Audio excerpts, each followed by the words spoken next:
Chapter 1442. Yun Jian silently rolled to the side of the two guards. She did not reach for the butterfly knife in her mouth. Instead, she stood behind the two guards. Because the dungeon was built in the basement, there was no light all year round. They could only rely on electric lights to light up the passageway. Although Yun Jian's movements were silent, when the light shone on the ground, they could see her figure. The two guards originally had their backs facing Yun Jian. When they suddenly saw that under the light, other than their own shadows, there was another small shadow on the ground in front of them. They were immediately shocked.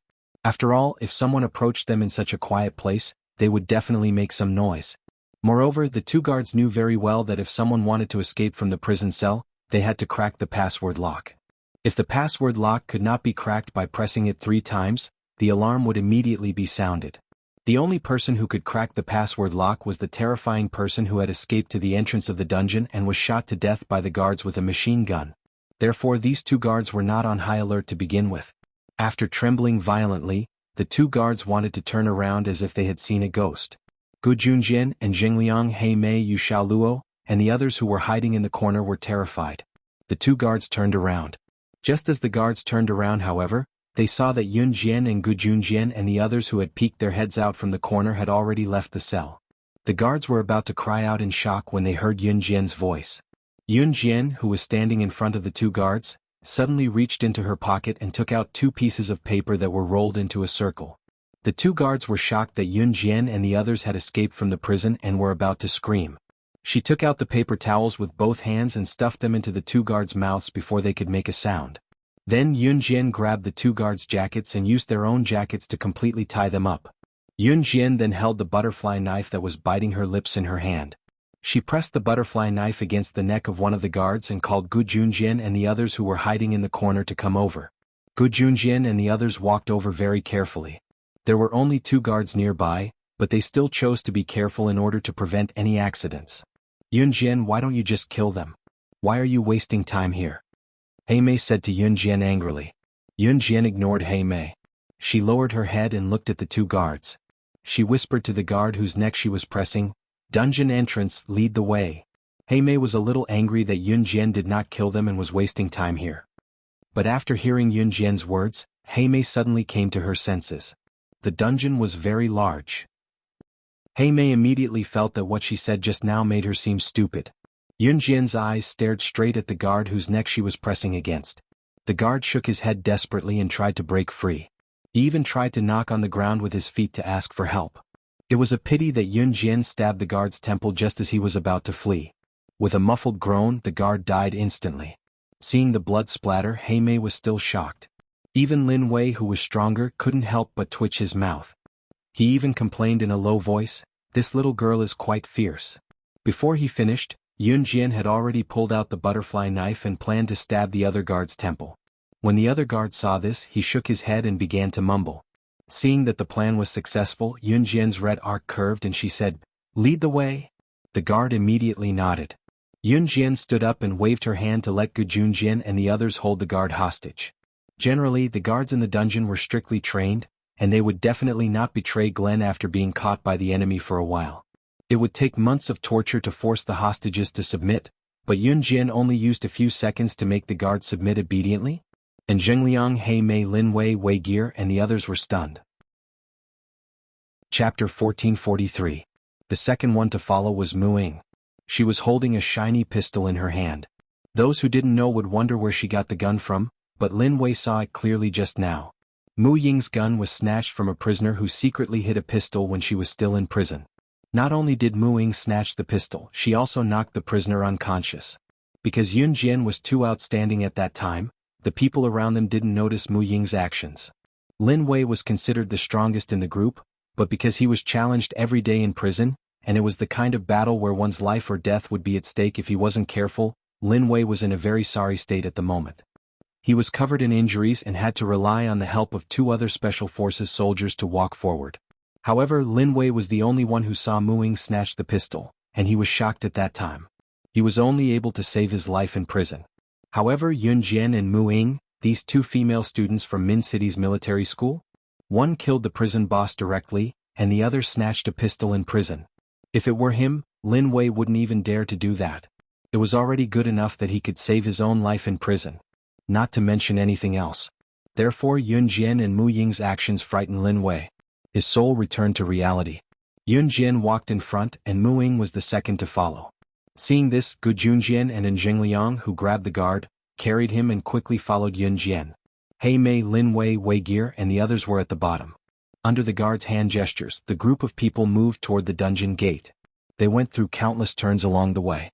Perhaps the guard was afraid of death, so he led the way and they didn't meet anyone else. We're here. That's the dungeon gate. Wei Gear, who was walking at the back, saw the dungeon gate.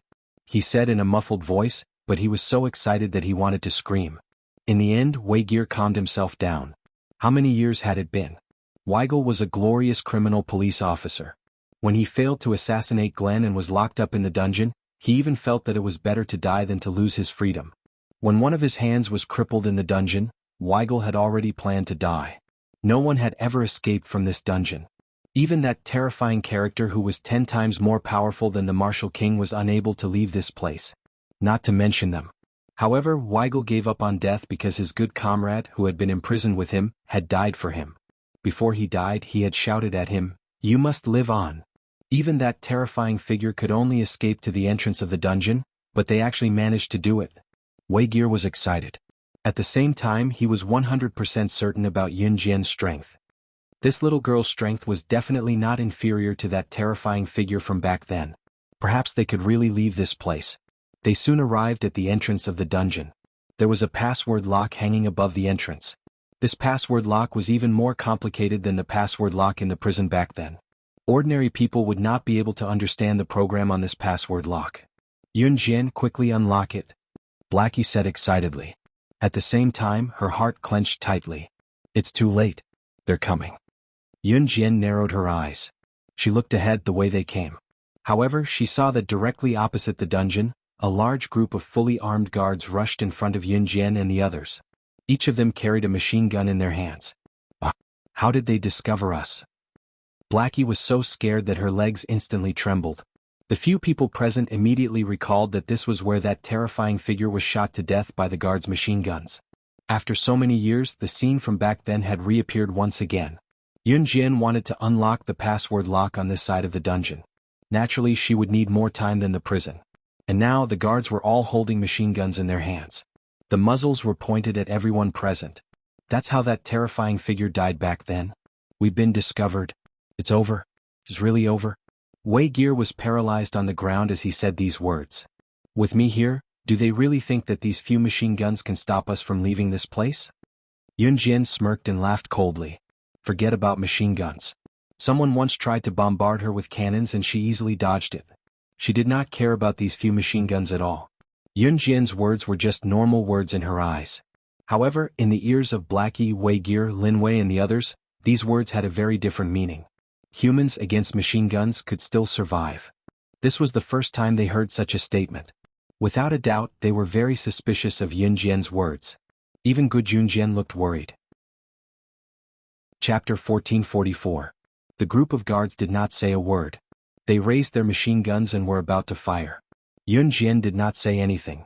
However, she had already noticed that there was a surveillance camera right above the entrance of the dungeon. There were also surveillance cameras along the way. However, the path they took earlier was the only way. There was no other way. Or to put it another way, Yun Jian knew from the start that the guards had purposely led them here. At this moment, the group of guards had already raised their machine guns. Mu Ying, take them away. Just as the group of guards were still loading their machine guns and were about to point their machine guns at Yun Jian and the rest, Yun Jian shouted. She grabbed the guard who was in front of Gu Junjian and the rest and rushed towards the group of guards. This scene almost made Njing Liang, Wei Gear and the rest go crazy. Lin Wei frowned and then shouted at the figure that Yun Jian was rushing towards, "Young lady, come back. You'll die." She was going to face the group of guards with machine guns alone. Did she want to die? Lin Wei was purely concerned about Yun Jian. Hence, he reached out to grab the corner of Yun Jian's clothes. However, he did not expect Yun Jian's reaction to be so fast. She grabbed the guard who was holding her hostage. She could still run so fast while holding a person. In the blink of an eye, Yun Jian was already about 5 to 6 meters away from the group of guards with machine guns. Seeing Yun Jian rush over, The group of guards originally planned to deal with Gu Junjian and the rest who were around Yun Jian first before dealing with Yun Jian. However, because of Yun Jian's sudden rush, she was already in front of them. When the guards saw this, they immediately turned their machine guns that were aimed at Gu Junjian and the rest to Yun Jian, who was rushing towards the group of guards. All the machine guns were aimed at Yun Jian alone. She had lured the machine guns away for Gu Junjian and the rest, taking on the barrage of bullets alone. She was going to die for sure. Even Gu Junjian, who had always been confident in Yun Jian and knew of her identity, shouted at Yun Jian, "Xiao Jian, come back. It's dangerous." Gu Junjian shouted as he chased after Yun Jian. Before Gu Junjian could go after her, however, Gu Junjian and Zhengliang, Blackie Mei, and the rest who were standing where they were saw a frightening scene. Yun Jian did not even turn back as she rushed over. Some of the guards who were armed with machine guns had already loaded their guns and aimed them at Yun Jian. Bang bang bang bang bang. Gunshots rang out one after another. Yun Jian dragged the guard who led the way just now and placed him in front of her like a meat wall. The bullets from the machine guns hit the guard hard. The guard's eyes were still wide open before he died. As he could not make a sound, he grunted twice before he died in terror. Yun Jian did not stop dragging the guard's corpse. The machine guns in the guard's hands could penetrate a person's body. After the gun hit the guard in Yun Jian's hand, it paused for a second before it went through Yun Jian, who was behind her. If it was anyone else in Yun Jian's position, they would probably be dead now. However, for Yun Jian this pause was enough. The moment the machine guns in the guard's hands stopped firing, Yun Jian threw away the guard's corpse in her hand. She jumped to the side. She had already arrived in front of one of the guards. In the next moment, Yun Jian used her elbow to smash the neck of the nearest guard standing in front of her. With one smash she broke the guard's neck. At the same time she snatched the machine gun from the guard whose neck she broke first. She did not even think about it. She grabbed the machine gun and swept it at the guards around her. She fired as she ran. A large number of the guards immediately fell. However, those who were still alive would still attack Yun Jian. Yun Jian dodged the bullets as she fought back against the guards. That nimble figure seemed to be very familiar with this kind of battlefield filled with bullets. He was like a general who had survived a battle of life and death. And Zhengliang, Blackie and the others who were in the distance stared with wide eyes. They watched as Yun Jian finished off the last guard. Then she threw the machine gun in her hand to the ground and walked back to them. There was no trace of blood on her body. However, her entire body reeked of gunpowder. The moment she turned around and walked over, her high ponytail swayed left and right. At that moment, everyone was in a daze. Chapter 1445. The battle only lasted for 3 minutes. Within those 3 minutes, Yun Jian executed hundreds of moves. Every move and movement was not allowed to deviate by even a millimeter. Everyone who stood rooted to the spot was stunned for 3 whole minutes. Even Mu Ying's eyes flashed with surprise. She was only about 9 years old when she died. She was dead, but Yun Jian was still alive, and Yun Jian continued to train her skills in the organization. After Mu Ying took on this body, she had been practicing martial arts with her parents since she was born into a military family. She was very hardworking and had the experience of being in an assassin organization. Mu Ying's skills were not to be underestimated.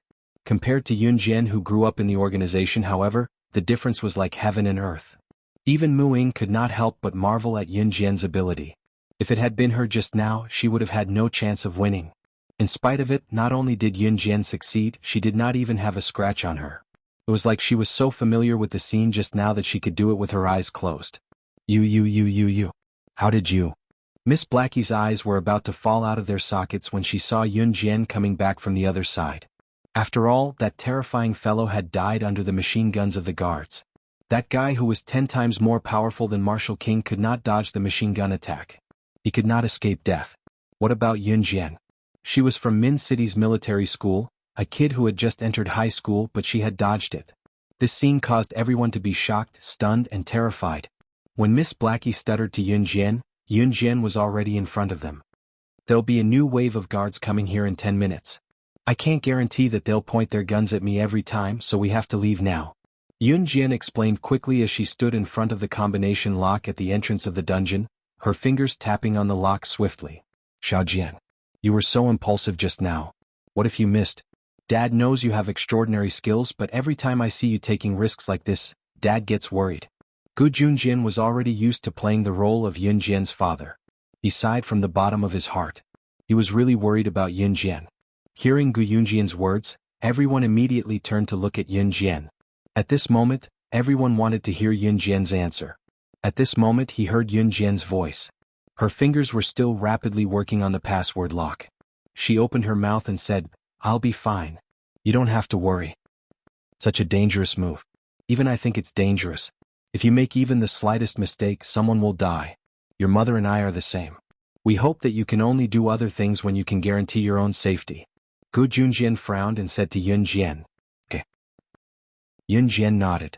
In the end, Yun Jian added, "I've never done anything that puts myself in danger. What I did just now isn't the first time. I'm used to these days where I'm on the brink of death.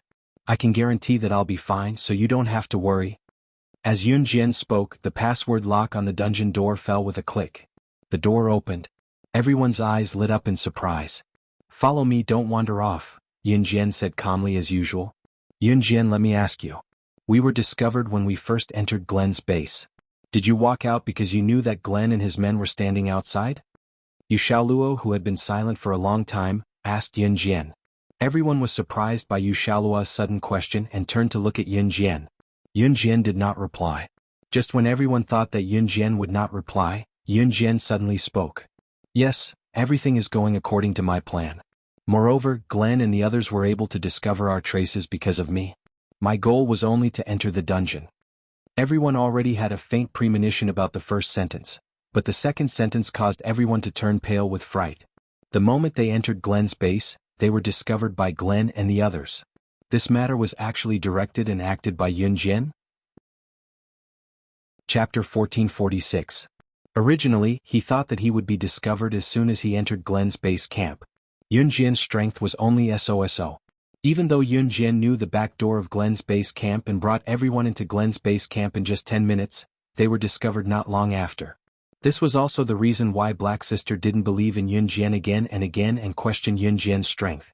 However, Yu Xiaoluo had just asked Yun Jian if she knew that they had been discovered by Glenn early on, so she walked out at the bottom of the stairs and was deliberately caught by Glenn and the others before being sent to the dungeon.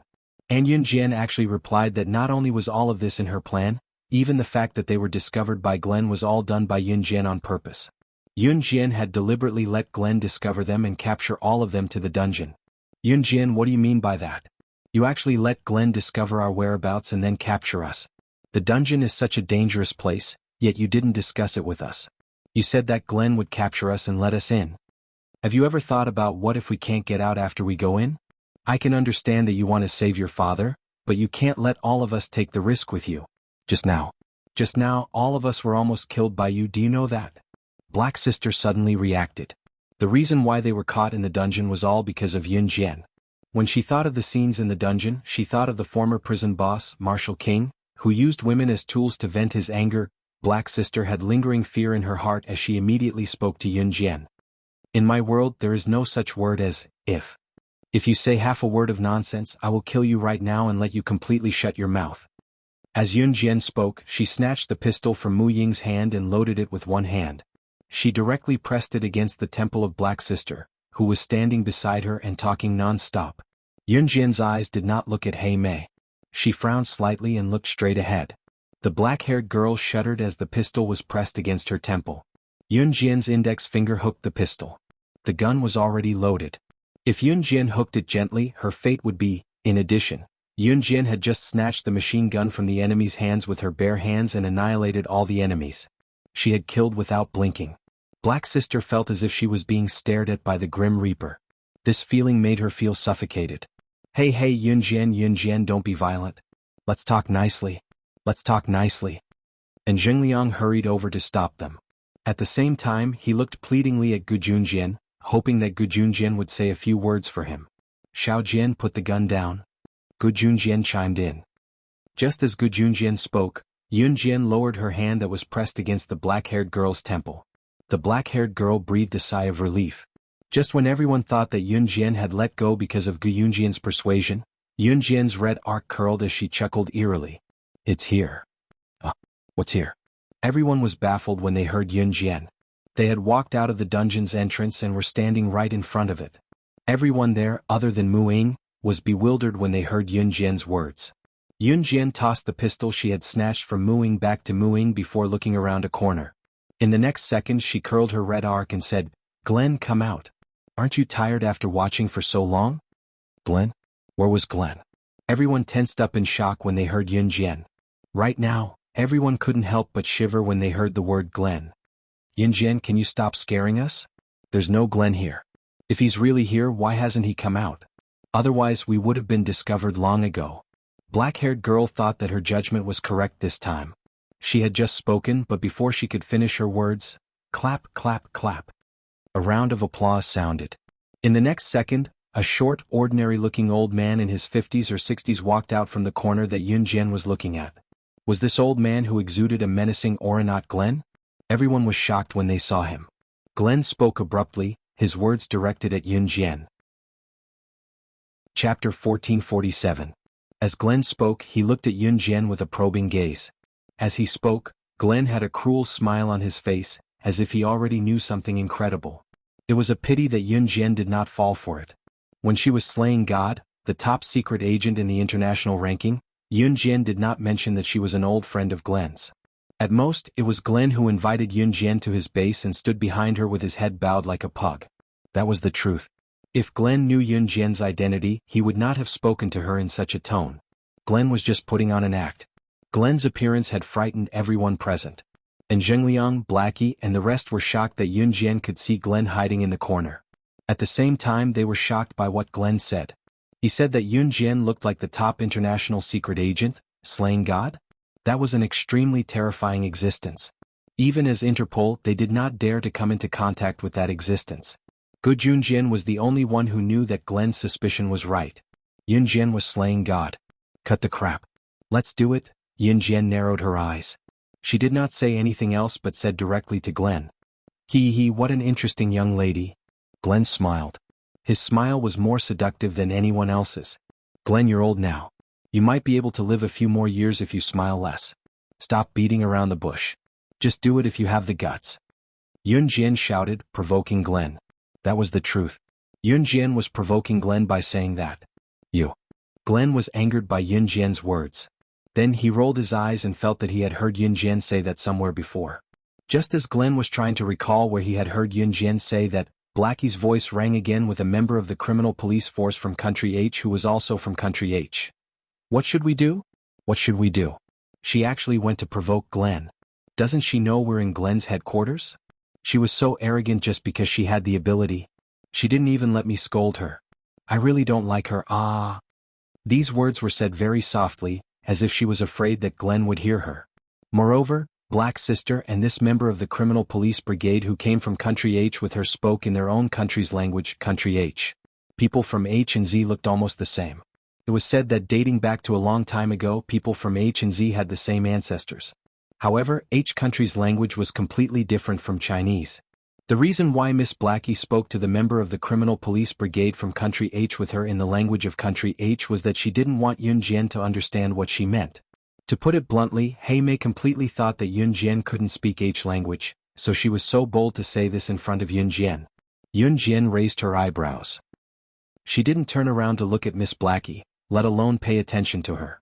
Instead, she pretended that she really couldn't speak H language.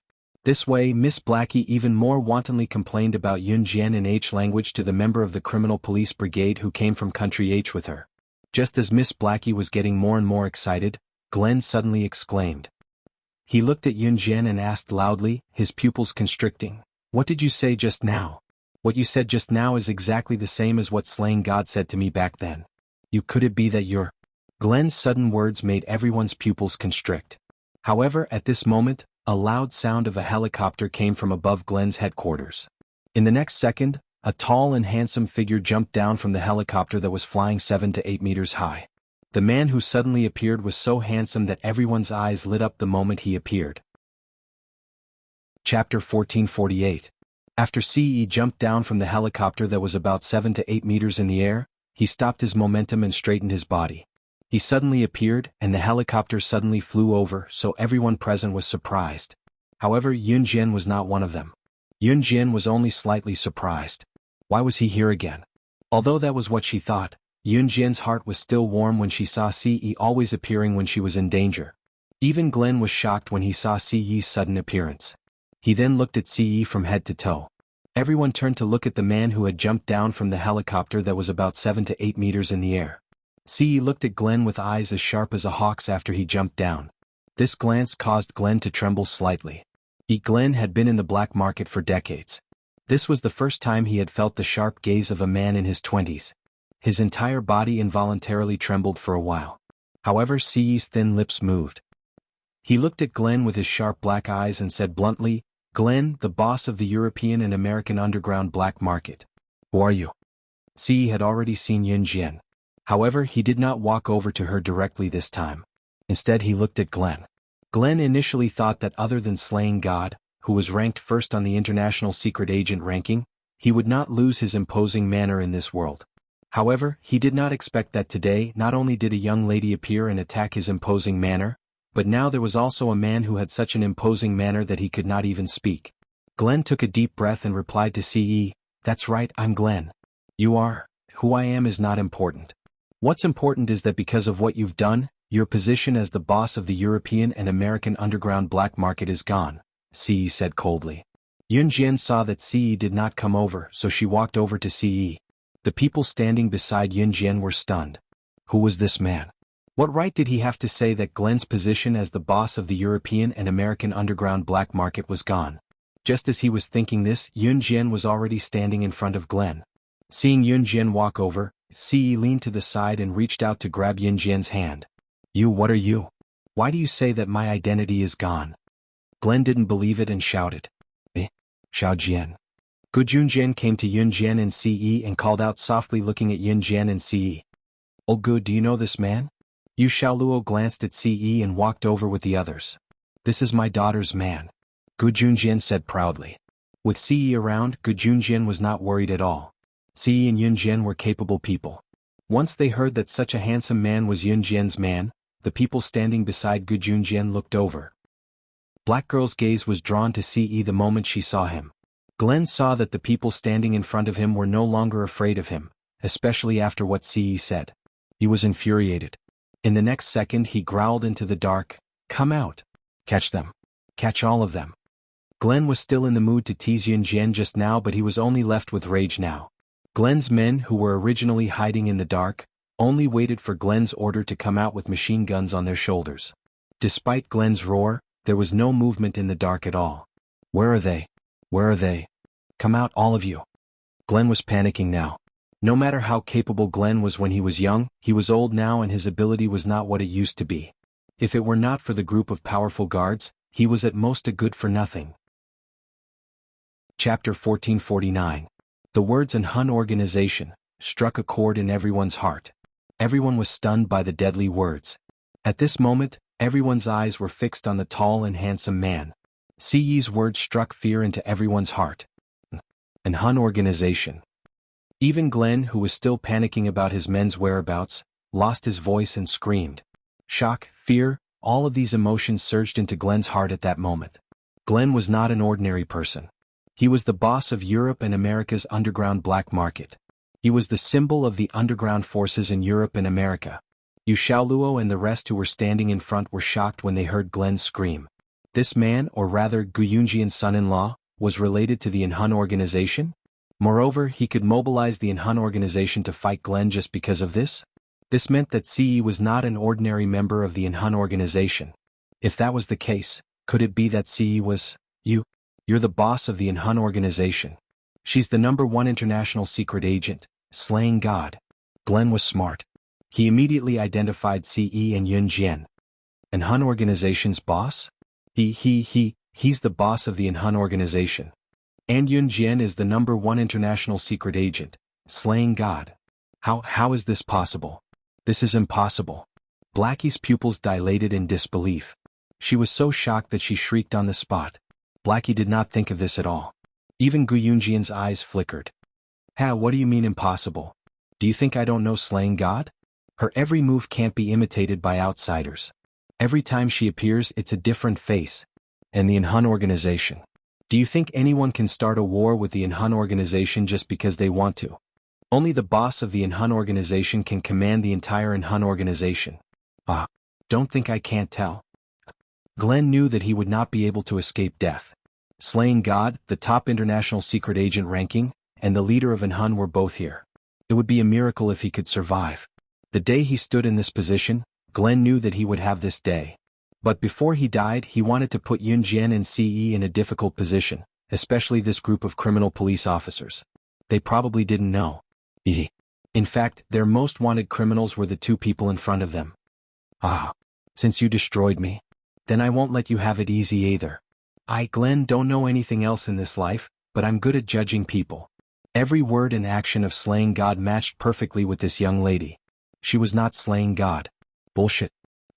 Glenn was going to say something more. Before Glenn could finish, however, he was shot in his vitals by the muzzle of a silver pistol that CE pulled out, killing him instantly. On the way, Glenn didn't even have the chance to react.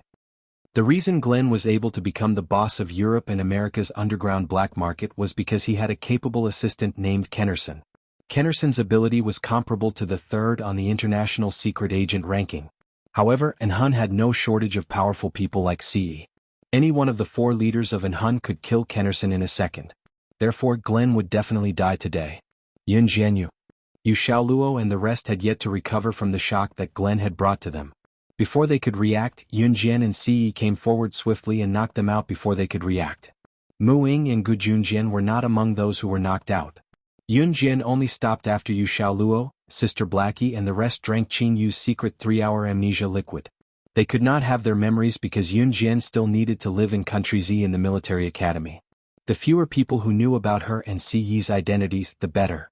It was fortunate that Qin Yu's secret 3-hour amnesia liquid allowed one to forget 3 hours of memories painlessly without any side effects. Xiaojian, what did you feed them? Gu Junjian asked with his mouth agape. Amnesia liquid. They'll forget everything that happened in the past 3 hours, Yun Jian explained.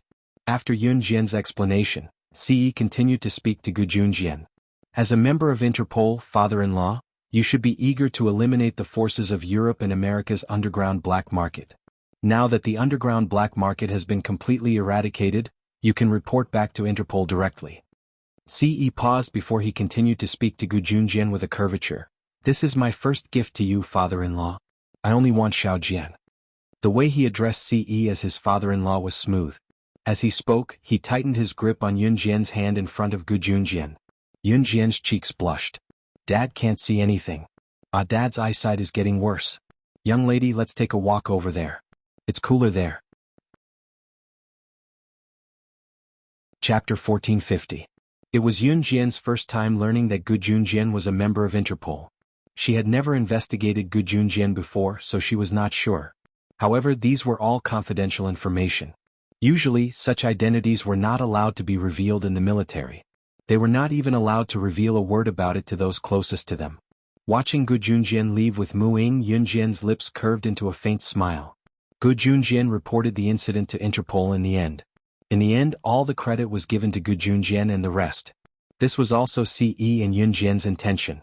Yun Jian in particular, did not want to be crowned with a new title in her daily life. Yun Jian did not want to experience it, especially when she won first place in the military training field and became the center of attention in school. That was why she allowed Gu Junjian and the rest to take all the credit. However, as the only person who managed to escape from the dungeon, the special forces and members of various countries who were rescued from the dungeon later could not be forgotten. It was just that everyone only knew that there was a teenage girl who was the first to successfully escape from the dungeon with someone else. As for who Yun Jian was, it was a figure that would be mentioned in the international news. All in all, an Hun group had helped Interpol to eradicate an international cancer. Everyone in Interpol knew about it. However, an Hun group had done a good deed and retreated quickly. Yu Xiaoluo and the rest were in a daze, not knowing what had happened in the past 3 hours. Gu Junjian brushed them off and did not pursue the matter further. That night, Yun Jian and Gu Junjian were sent back to Longmen City by CE's helicopter. The next day was Saturday and the food festival was held on Friday. Saturday was Qin Yiru's birthday. On the day she returned home, Yun Jian did not wish Qin Yiru happy birthday early in the morning. She made an appointment with her friends and planned to pick out a gift for Qin Yiru in the afternoon. Gu Junjian did not say anything to Qin Yiru and went shopping with his old comrade. Everyone had left early in the morning. Qin Yiru did not even remember that it was her birthday today. She could not help but wonder why everyone had left so early in the morning. Never in her wildest dreams would she have imagined that this person had not gone out to play, but to buy her a birthday present. Yun Jian made an appointment with Lu Fian.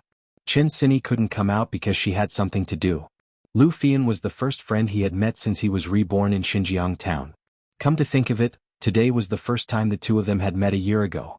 Some time ago, Lu Fian was disappointed when she found out that Yun Jian had gone to Min City after she had finally gotten into a school in Longmen City.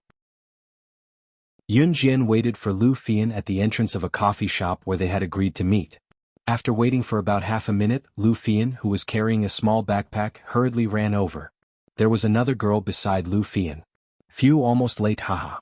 Lu Fian chuckled and studied Yun Jian from head to toe before telling her, Xiao Jian, you haven't gotten tanner after a month of military training. Your skin is so good. Lu Fian chortled and introduced the friend beside her to Yun Jian. This is a friend I made in the new school. Her name is Wang Cancan. She has good taste and can help you pick out a birthday present for your mom. Lu Fian introduced Yun Jian as she spoke. Wang Cancan was a friendly girl. After introducing herself to Yun Jian, she struck up a conversation with Yun Jian. Although Wang Cancan looked innocent, she was a tough woman in her bones and yearned for a superhuman life. A girl like her got along well with Yun Jian. She was generous and did not fuss over minor matters. Let's go to the mall later to buy a birthday present. It's a newly opened mall and there's a lot of stuff inside. There's also a tour of the most exciting and terrifying haunted houses in the country. I heard that Fatty Wang Ergo and the others from our class are scared out of their wits even though they're so brave.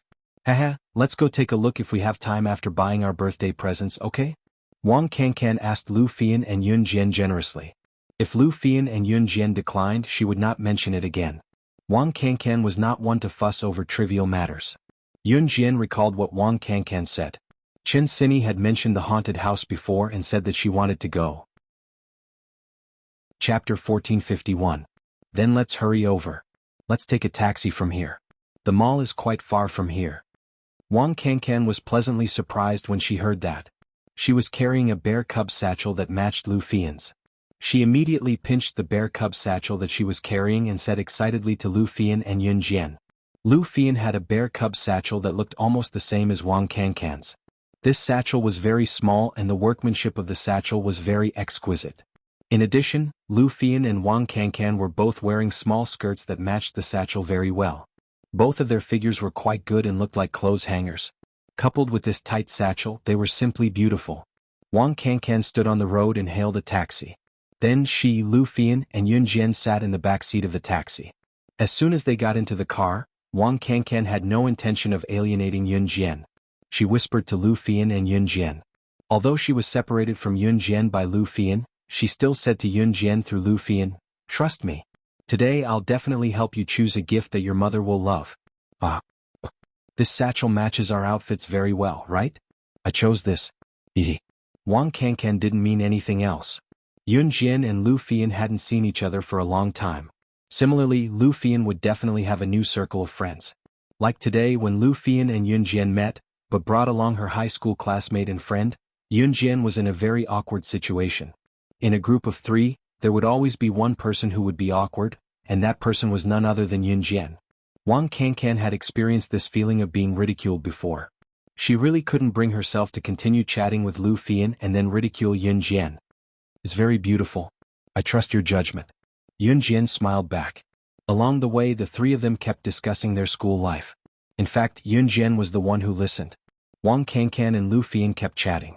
Then as they talked they asked Yun Jian a question. When Lu Fian mentioned to Wang Cancan that Yun Jian was studying in the military academy, Wang Cancan's eyes lit up as he looked at Yun Jian. Wang Cancan wanted to be a superwoman. The moment she heard that Yun Jian was studying at a military academy, she was so excited that she stepped past Lu Fian and grabbed Yun Jian's hand. Yun Jian, I've always admired soldiers who protect our country. Especially a girl like you who actually chose to go to a military school. I feel that this requires perseverance and courage. It's a very admirable move. Wang Cancan's actions made Yun Jian smile softly, and she replied with 2 sentences. However, just as he said that, the taxi driver's words were heard. We've arrived at the dynamic shopping center. The 3 little sisters can get off now. After paying the fare and alighting, Wang Cancan brought Yun Jian and Lu Fian to a milk tea shop in the dynamic shopping center to buy milk tea. I took a look. The haunted house is in the basement of the dynamic shopping center. Should we go there first or pick a present for your mom first? Wang Kankan asked Yun Jian from her seat. Let's go to the haunted house first. Xiao Jian, are you okay with that? We don't have to carry the present for Auntie when we enter the haunted house. It'll be bad if we're too scared and break the present. What do you think, Xiao Jian? Lu Fian asked for Yun Jian's permission. I'm fine with anything. Yun Jian was not picky. Just as Yun Jian said that, one of the teenagers sitting at the table next to the milk tea shop poked his head over to ask. Hey, are you guys going to the haunted house in the basement of the dynamic shopping center too? I heard that it's super scary. It's the scariest hospital-themed haunted house in the history of the Guinness Book of Records. The haunted house's name is Wuxia Mental Hospital. There's a strict rule there. They say that girls must be accompanied by strong men. You 3 girls might be stopped if you go alone. Chapter 1452. It was true that Zhuchuan Medical Hospital was the scariest themed hospital in the history of Guinness World Records. The boy did not spout nonsense. It was obvious that he was here to hook up with Yun Jian and the girls. So when he said this, the boy immediately changed his tune. We're going to the haunted house in the basement as well. Aren't you girls afraid to go alone? Why don't we team up and go together? The boy spoke to Yun Jian and the girls in a roguish tone. Zhuchuan Medical Hospital had been in Longmen City for a week now. It was only a week's time. After a week, the people from Zhuchuan Medical Hospital would be leaving for the next haunted house location.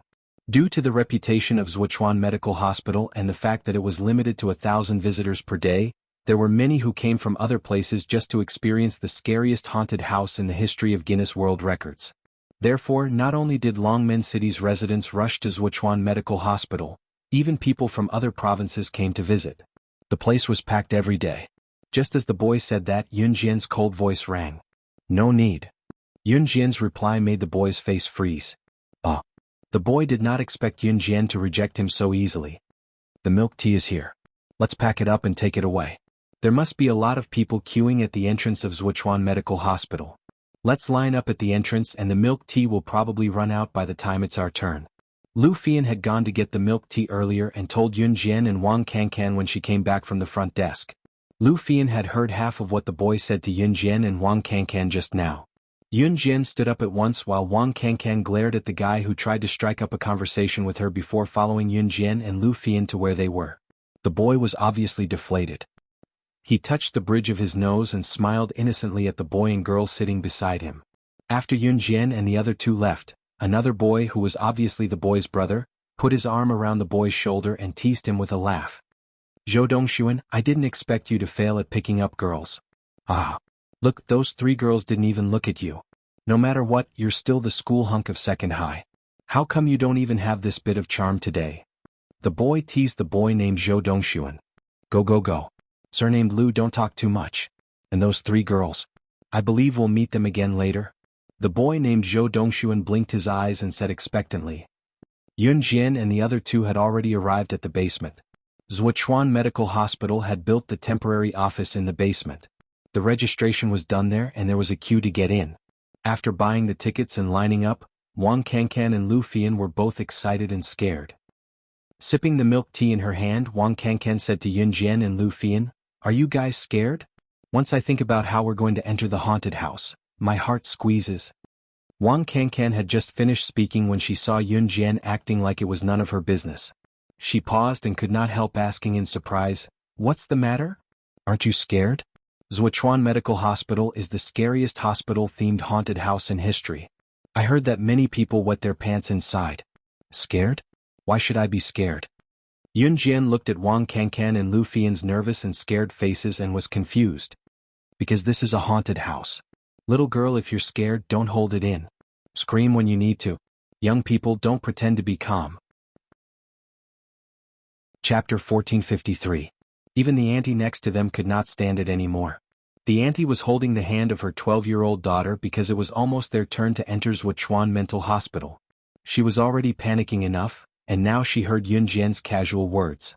The auntie had nowhere to vent her anger, so she used a voice that sounded like a nosy woman to scold Yun Jian. However, Yun Jian ignored her. We meet again. Ladies, looks like we are quite fated to meet again. When the line started to dwindle, a ruffian male voice came from behind them. The man's voice was ruffian, but Yun Jian could recognize him from the voice. She did not even need to turn to know who the ruffian voice behind her, Lu Fian, and Wang Cancan belonged to. Wasn't this the voice of the man who had tried to flirt with them at the milk tea shop? Zhou Dongxuan looked at Yun Jian's group happily. He did not expect to run into Yun Jian's group again so soon. Regarding the fact that they were about to enter the haunted house, everyone present expressed their fear. However, as a man of honor, Zhou Dongxuan felt like he should act bravely before the girls. Especially in such a scary haunted house, if the girls were scared, they might even crawl into his arms. Just the thought of it was enough to make him excited. Therefore, Zhou Dongxuan started to flirt with Yun Jian's group even more. I'm not lying to you. The girls here really don't allow us to enter directly. Zhuochuan Mental Hospital is different from other haunted houses. It is the scariest haunted house in history with a hospital theme. I heard someone was scared to death here before. Therefore, the girls have to be accompanied by strong men. Zhou Dongxuan was not lying about that. Yun Jian had already seen it from the notice board in the distance. She pursed her lips. Then, can you bring us in with you? Just bring us in and we'll split up once we're inside, Wang Cancan asked Zhou Dongxuan. Sure. We have 5 people here. The 3 of you can form a team and go in. Zhou Dongxuan said generously. At the same time he glanced at Yun Jian. Yun Jian didn't say anything this time. Zhou Dongxuan was the school hunk of Longmen City's No. 2 high school. A guy like him who looked handsome to others was bound to be pursued by girls. For example, the 2 girls who had been following Zhou Dongxuan were Zhou Dongxuan's admirers. However, it was a pity that these 2 girls' looks were very ordinary. Usually, they relied on heavy makeup to support their looks and often mingled with Zhou Dongxuan's group. When walking outside to play, boys like Zhou Dongxuan, who had strong self-esteem, liked to bring 2 girls along at all times, even if they didn't like the girls. They only brought the girls because they could show off in front of the girls at any time. However, Zhou Dongxuan now had better candidates, and that was Yun Jian and the other 2. Not only were Yun Jian and the girls prettier than the 2 girls he brought along, they were also pretty and attractive. It made Zhou Dongxuan want to appear like a hero saving the damsel in distress in the haunted house when the trio wanted to hide under the floorboards out of fear. TSK. Zhou Dongxuan was thrilled just thinking about it. Especially showing off that he was not afraid of any ghosts in the haunted house to show off his masculinity. How fun could this be? Zhou Dongxuan was the school hunk of Longmen City's No. 2 high school after all. Although the 2 girls who came with him looked average, they were dressed rather fashionably with heavy makeup. Both of them wanted to attract Zhou Dongxuan's attention, but they did not expect him to invite Yun Jian and the girls. This caused the jealousy of the 2 girls to instantly swell. One of the girls, who had red lips and a thick layer of foundation, said to Zhou Dongxuan in an unconvinced tone, "What are you doing? Dongxuan, why did you invite them to come with us? They look so timid. They'll probably scream once they go in. What if they're too scared to leave the haunted house? They'll drag us down. Wang Qiaoyu, say one more word and you'll leave on your own."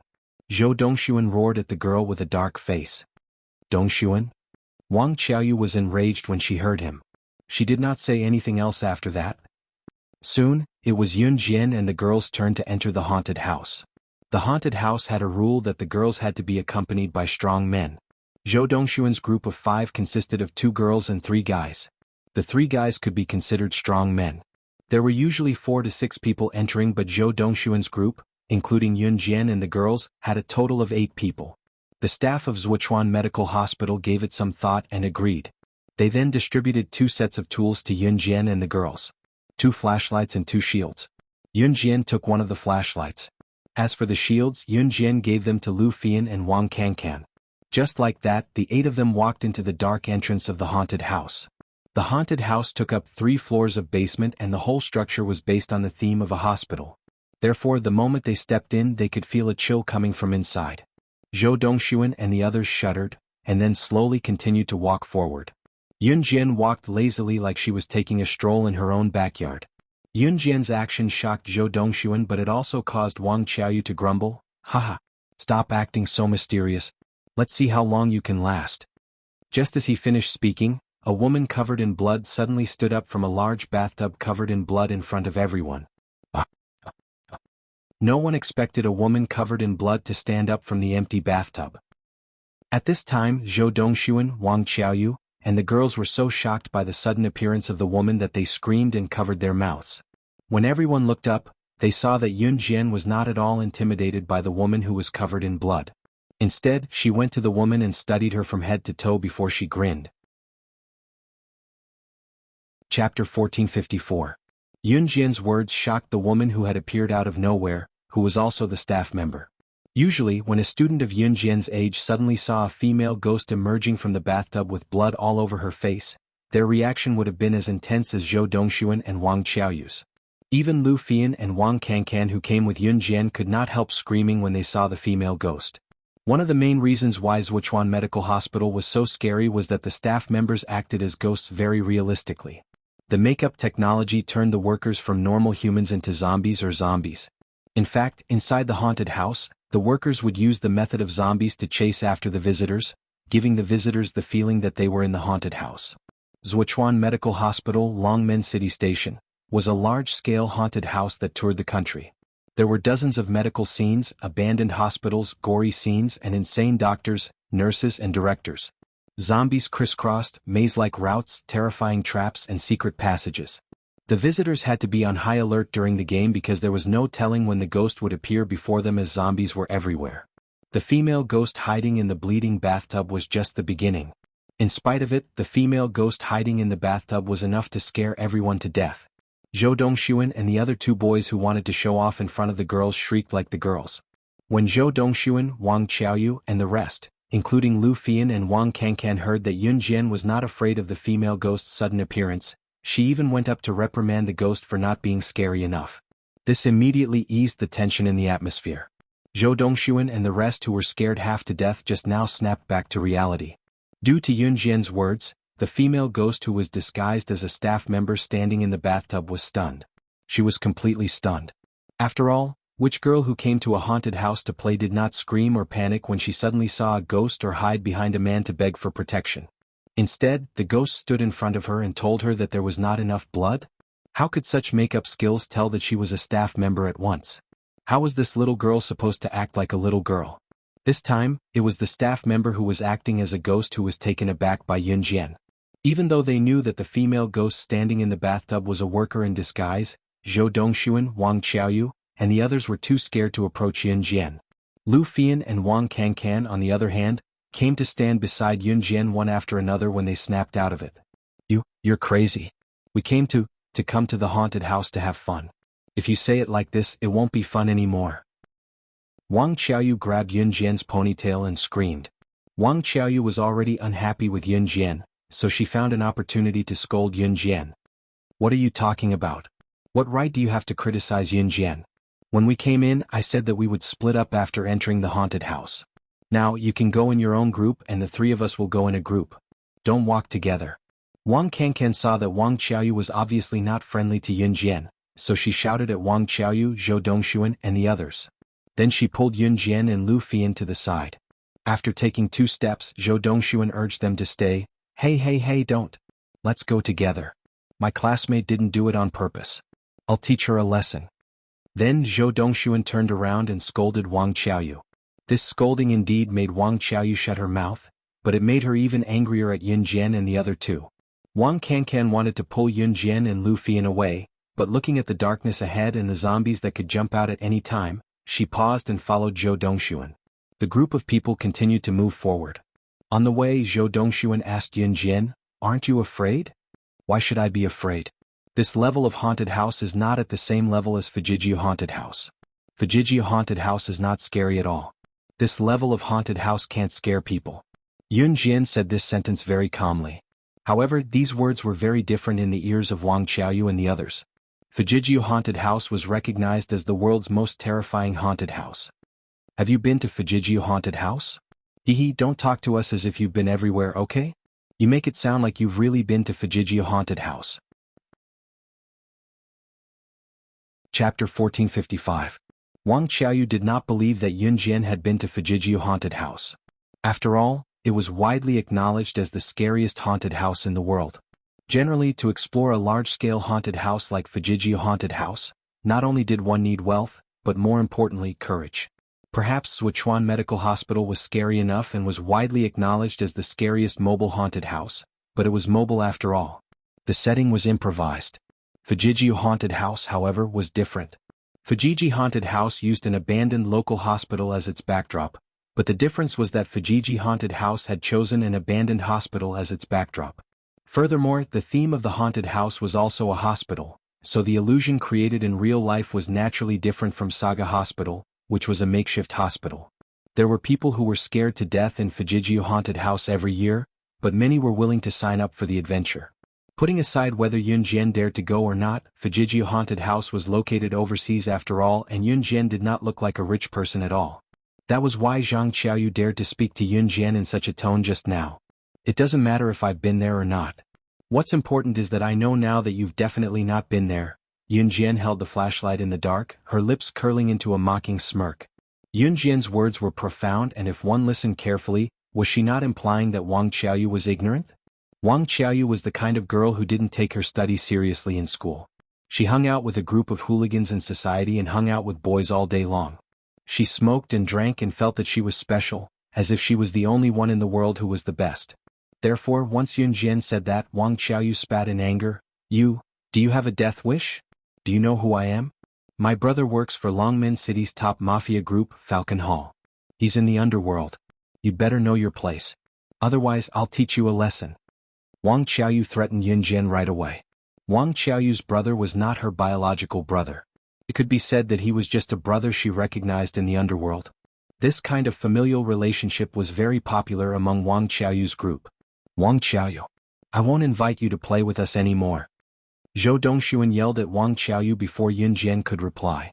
He had finally managed to persuade Yun Jian and the others to stay with them. In the end, with Wang Qiaoyu's provocation, what if Yun Jian and the others refused to leave with them? After Wang Qiaoyu was yelled at by Zhou Dongxuan, she immediately shut her mouth. Wang Qiaoyu wanted to pursue Zhou Dongxuan, so Zhou Dongxuan's words were fatal to her.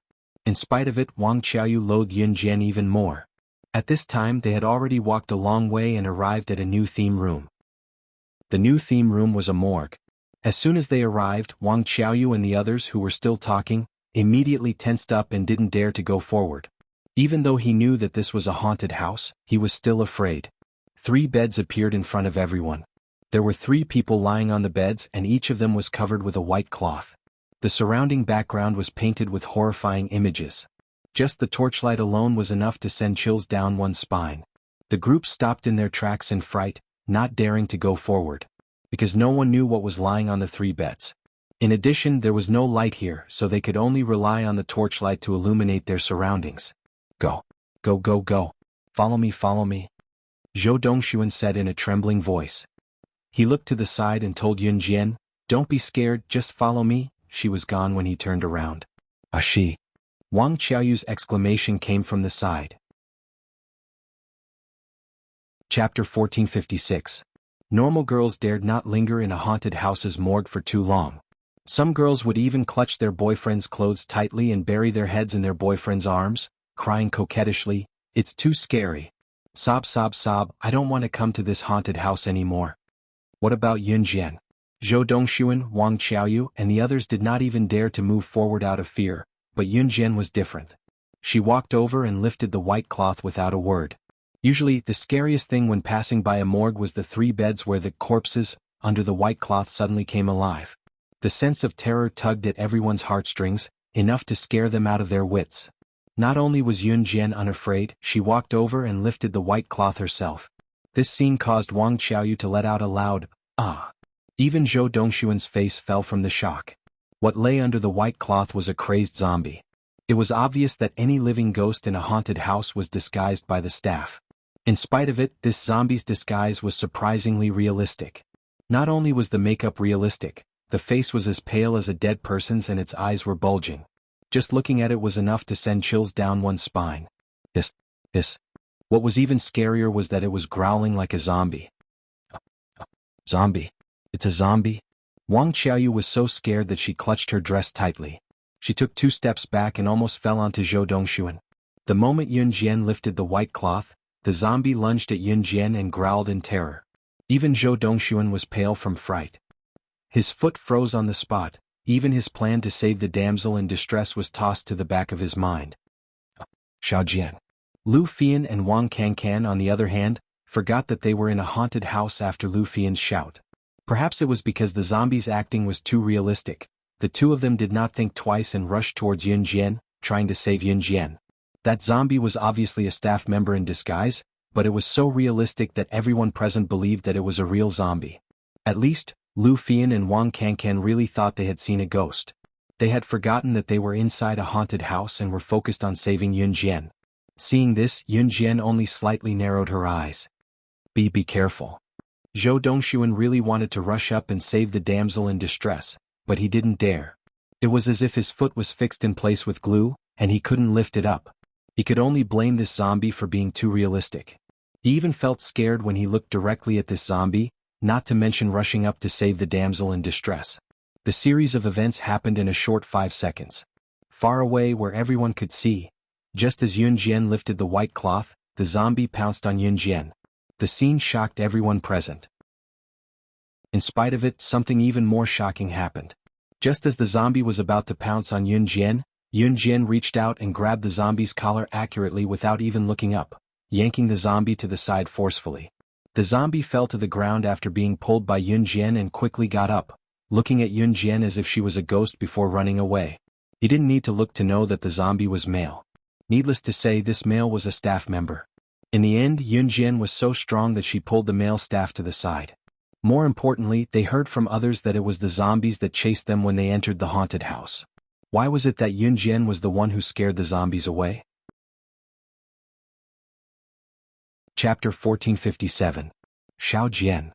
LV Fian and Wang Kankan had already reached Yun Jian. LV Fian grabbed Yun Jian's hand and shouted, "Are you okay? Why would the zombies in the haunted house attack people? Why haven't I heard of it before?" Wang Kankan asked in surprise as she stood beside Yun Jian. Zhuochuan Medical Hospital is famous because its haunted house allows visitors to experience the most realistic sense of horror. Of course, these staff members disguised as zombies will only touch us at most to scare us. They won't hurt us. It was only then that Zhou Dongxuan snapped out of his shock when he saw the staff member who was disguised as a zombie scampering out of the room in fear of Yun Jian. After waiting for a while and making sure that the other two zombies would not come out of the other two beds, Zhou Dongxuan went to Yun Jian and spoke. As he spoke, when he reached Yun Jian and saw Yun Jian looking at him, Zhou Dongxuan even flashed a smile at Yun Jian. In spite of it, Yun Jian was not looking at him. She turned and her gaze paused on LV Fian and Wang Kankan's faces. "Let's go. Grab my clothes if you're scared." Yun Jian continued to walk toward the haunted house's passageway as she spoke. "Hey, aren't you guys going to wait for us?" Zhou Dongxuan called out to Yun Jian when he saw that Yun Jian was leading LV Fian and Wang Kankan forward without any intention of paying attention to them. "There's no need for that." Yun Jian did not even look at Zhou Dongxuan who was behind her. She gave a curt reply and strode forward with LV Fian and Wang Kankan. Zhou Dongxuan wanted to follow but his friend pulled him back and said, "Dongxuan, are you dumb? Can't you tell that the girl doesn't want you to follow?" Zhou Dongxuan could only watch as Yun Jian slipped away from him. With Yun Jian leading the way, Lu Fian and Wang Kankan had nothing to say no matter how frightened they were. Moreover, whenever a group of zombies or ghosts appeared, they would be frightened by Yun Jian's words or her shocking actions. Some of them even covered their heads and ran away. "Damn Yun Jian, you're too amazing." She was like a superwoman, not afraid of any demons or ghosts. "You're my idol." Wang Kankan gestured exaggeratedly and said to Yun Jian. Wang Kankan had always hoped that she could become a superwoman, but she also knew that it was all just a fantasy.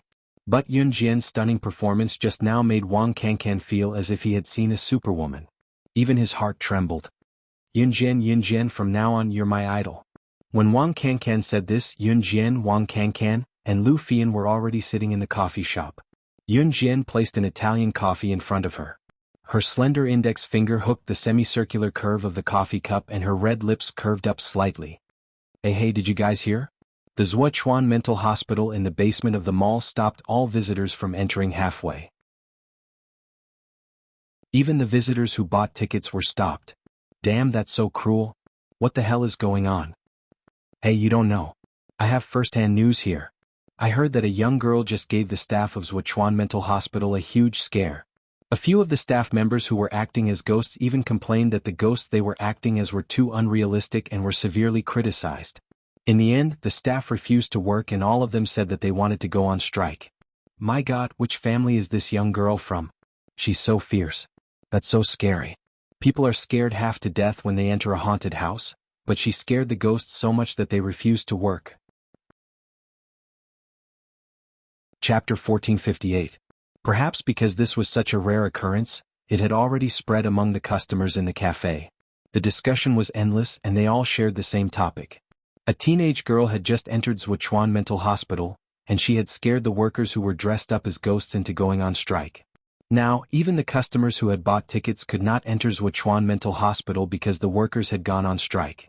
Without the workers acting as ghosts or zombies, even if the visitors entered the haunted house, they would not be able to experience the real terror.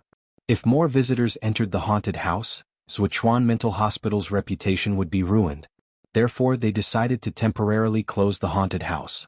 After all, Wuxia Mental Hospital was a world-famous haunted house, and protecting its reputation was more important than losing a few hundred visitors' ticket money. The chatter of the people around her drifted into Yun Jian's ears without missing a word. In response, Yun Jian narrowed her eyes slightly. At this time Wang Kankan was holding a cup of tea. She slowly put the cup of espresso to her lips and took a sip. Hearing the discussion around her, Wang Kankan spat out the coffee in her mouth. Thankfully, just as the coffee was about to spill, Wang Kankan lowered her head in time, and the mouthful of coffee only landed on the floor. What are the people talking about? The person they were talking about who scared the ghost half to death was none other than Yun Jian. That person was none other than Yun Jian. Other than Yun Jian, who else could it be? Wang Kankan instantly stood up from his seat in shock, looking as if he had seen a ghost. The person they're talking about is not little. Lu Fian was about to say Yun Jian's name when an unfriendly voice came from behind her. Lu Fian? Wang Kankan. Ah, so it's you two cowards? A loud voice came from behind. It was a woman's voice. Her tone was very unfriendly, as if LV Fian and Wang Kankan owed her millions of dollars. Suddenly, LV Fian and Wang Kankan heard a familiar voice and turned around to look at the person standing behind them.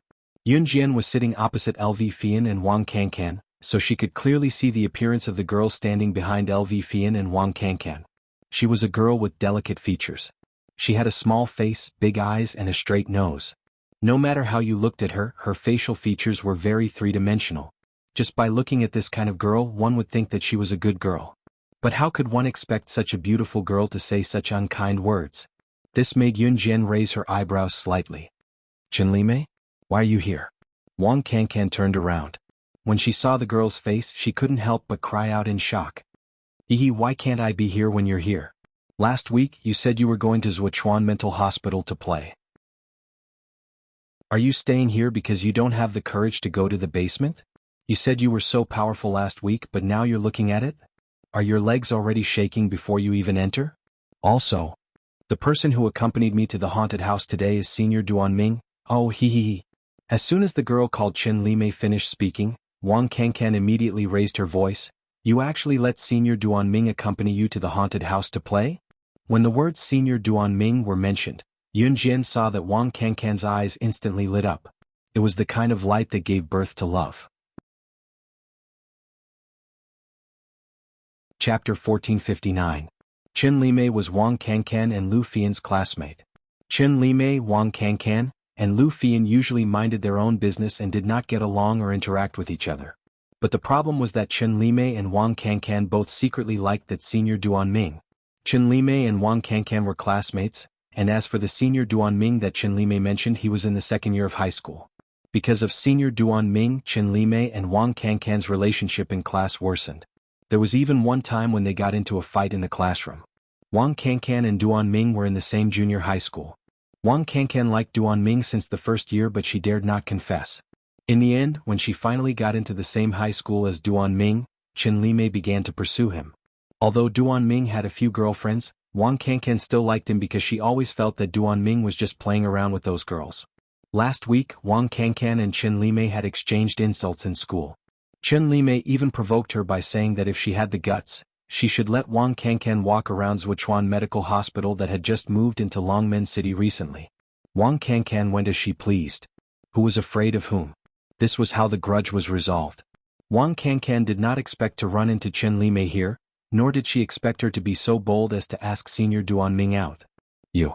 Just as Wang Kankan wanted to say a few words of rebuttal, Chen Limei said cockily, Yesterday Senior Duanming and we also went out shopping. Oh my Senior Duan Ming got a room in a hotel and then we already… Impossible. Senior Duan Ming would never do such a thing with you. You're lying. Wang Kankan shouted before Chen Limei could finish. To Wang Kankan, Senior Duan Ming was her everything. She had a crush on Senior Duan Ming since the first year of junior high and it had been 3 whole years now. It was not that she had not interacted with Senior Duan Ming in these 3 years, but when was he not acting like a gentleman? He was not the kind of person who would play around with women like Chen Limei said. Oh ha! Chen Limei's smile widened when she saw Wang Kankan's reaction. Yun Jian was sitting opposite Wang Kankan. Wang Kankan turned her head and looked at Chen Limei. Yun Jian could see their every word and action clearly.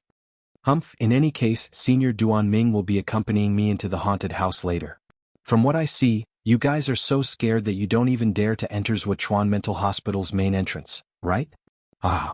Chen Limei had no idea that Wang Kankan had already visited the haunted house with Yun Jian and Lu Fian. Her tone was laced with mockery. When she saw Yun Jian, who was sitting opposite Wang Kankan and Lu Fian, looking as exquisite and beautiful as a fairy, Chen Limei's unhappy expression immediately appeared. In the past, Chen Limei looked like a real fairy when she stood in the crowd. However, the moment she saw Yun Jian's face, even Chen Limei had to admit that she was inferior to Yun Jian. Yo, who is this? Is Wang Kankan your friend? She looks so thin and weak. Is she also going to Wuxia Mental Hospital? That's a haunted house. It's very, very scary. I think a girl like her, before she even enters the haunted house, her feet should be shaking like a spring, right? Ah. Chen Limei pointed at Yun Jian. Due to Yun Jian's beauty and the fact that she was Wang Kankan's friend, Chen Limei harbored no good intentions toward her. She sneered at her the moment she opened her mouth, spewing all the insults she could think of. You guys are here? I finally found you. Just now you guys didn't wait for us and left the haunted house by yourself. I thought you guys had already left. Chapter 1460. Just as Chen Limei was questioning Yun Jian's ability, Zhou Dongshuan's voice suddenly rang out from the haunted house with Yun Jian's group. Hearing this, Yun Jian raised her eyebrows slightly. Chen Limei saw that Yun Jian did not refute her immediately, so she thought that Yun Jian had nothing to say. Yun Jian was afraid of entering the haunted house. There was no mistake about that. However, Chen Limei had miscalculated, completely miscalculated. When Zhou Dongshuan's voice rang out, Chen Limei was still confused. What's going on? What happened? Who startled the staff? Now, the workers at the haunted house refused to work? Yun Jian? Could Yun Jian be referring to her? Before this, Chen Limei did not know that Yun Jian's name was Yun Jian because no one had introduced her to Chen Limei. Following the voice, Chen Limei's eyes slowly moved from Zhou Dongshuan, who had suddenly appeared, to Yun Jian. Shock, and fear were on the verge of erupting. What scared the workers at the haunted house? What is this? When Chen Limei saw Zhou Dongshuan, who had suddenly appeared, and the group of people behind him, she muttered softly. Chen Limei had a bad feeling because she saw the people around the coffee shop turn their eyes to Yun Jian after hearing Zhou Dongshuan mention Yun Jian. All of them widened their eyes and looked as if they had seen a ghost. TSK, isn't it just a small matter? Is there a need to make such a big fuss? She is Yun Jian. Humph, she scared the workers at Wuxia Mental Hospital away, and now the haunted house is not open. There are also a bunch of visitors who came from afar waiting to enter the haunted house. This is all Yun Jian's fault. Humph, I knew she was a troublemaker who came out to harm people. How disgusting. Zhang Qiaoyu had been unhappy with Yun Jian since the beginning, and now it was even worse. He had just convinced Zhou Dongshuan not to look for Yun Jian, but now? When Zhou Dongshuan got out of the haunted house just now and heard that the staff were quitting and were about to go on strike because of Yun Jian, he started looking for her everywhere like a rabid dog. As a result, Zhang Qiaoyu disliked Yun Jian even more. Seeing that Chen Limei was asking about what had happened just now, Zhang Qiaoyu was the first to stand up and say it. Her tone was strange and she said it purely to make Chen Limei hate Yun Jian. Chen Limei had just said that Yun Jian was too cowardly to even go to a haunted house. Hearing Wang Qiaoyu's words, Chen Limei felt nothing but shock and fear. What? She actually entered a haunted house and scared the workers to the point that they went on strike? Are you joking? Isn't Wuxia Medical Hospital the scariest themed hospital in the history of the Guinness Book of Records? How could she be the one who scared the workers to the point that they went on strike? Shouldn't it be the workers disguised as ghosts who scared her to death? Chen Limei was already rooted to the spot, looking no different from an idiot who was in a daze. The people around the coffee shop were stunned as well, especially those who were gossiping about Yin Jian just now. Wang Qiaoyu did not expect that not only did her words fail to make Yin Jian hated, the people around her were instead in an uproar about her capabilities. Wang Qiaoyu was annoyed. She was about to speak when she saw a man in torn pants and a trendy golden top that looked like it could blind one's eyes coming in. The man was in his early 20s, but his hair was dyed a golden mohawk that was so bright it could blind one's eyes. Wang Qiaoyu's eyes shone when she saw the man. She quickly waved at the man and called out, "Brother!" This was her brother, the one who worked under Longmen City's top mafia group, Falcon Hall. He was also Wang Qiaoyu's pride. Chapter 1461. Wang Qiaoyu felt that even the breath coming out of her nostrils had become noble. Wang Qiaoyu raised the phone in her hand up high and raised her hand at the man who had just entered the cafe. She shook the phone in her hand twice. "Brother, I'm here." With this shout, everyone in the coffee shop looked over. Feeling this kind of attention, Wang Qiaoyu was not shy at all. Instead, she raised her eyes and looked at the man with a golden mohawk hairstyle very proudly. The man with the golden mohawk hairstyle walked like a hooligan. Every step he took made him look like a hooligan teasing a beauty. Anyone who saw him would want to beat him up. "Sister Qiaoyu, why did you call me out?" The man with the mohawk hairstyle looked high and mighty. He glanced at Wang Qiaoyu and asked smugly. At that time, the man with the mohawk hairstyle still had his hands in his pockets, as if there was no one more powerful than him in the world. Yun Jian sat where she was. When she heard Wang Qiaoyu call him brother, she recalled how Wang Qiaoyu had bragged about how her brother worked for Falcon Hall at the haunted house. She would find time to visit Falcon Hall, but she did not care much now because Su Zetian was very capable. Falcon Hall was now the #1 gang in Jia province, and the boss of the former #1 gang in Jia province, Han Biao, was supporting Su Zetian. Therefore Yun Jian was really a hands-off boss now. Perhaps it was because the man with the mohawk whom Wang Qiaoyu called brother was from Falcon Hall. Yun Jian glanced up at him. "Humph, brother, you have no idea. Someone bullied me at the haunted house just now." Wang Qiaoyu's mouth was full of nonsense. "Who bullied my sister Qiaoyu? Come out now."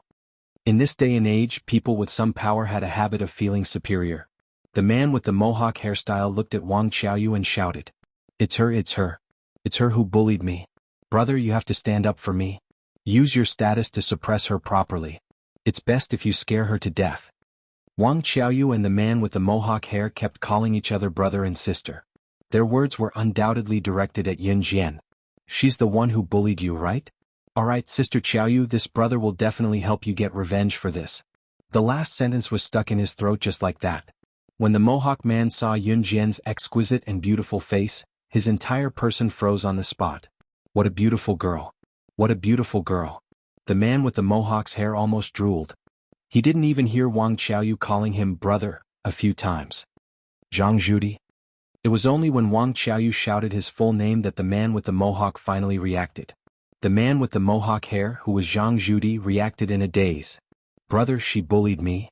Wang Qiaoyu deliberately used a coquettish voice to speak to Zhang Zhudi, as if she wanted to draw Zhang Zhudi's attention back. However, Zhang Zhudi's eyes were already fixed on Yun Jian. When he responded to Wang Qiaoyu, his voice was very perfunctory. "Oh. You're from Falcon Hall?" Yun Jian's red lips curved slightly. She looked at Zhang Zhudi and asked under everyone's gaze. Yes. Zhang Zhudi was as loud as he was when he first entered the door. Now that Yun Jian asked him, he quickly responded. As he spoke, Zhang Zhudi's aura rose slightly. As long as he said that he was from Falcon Hall, Zhang Zhudi would feel a deep sense of pride. "Who do you work under? What's your serial number? What's your superior's serial number?"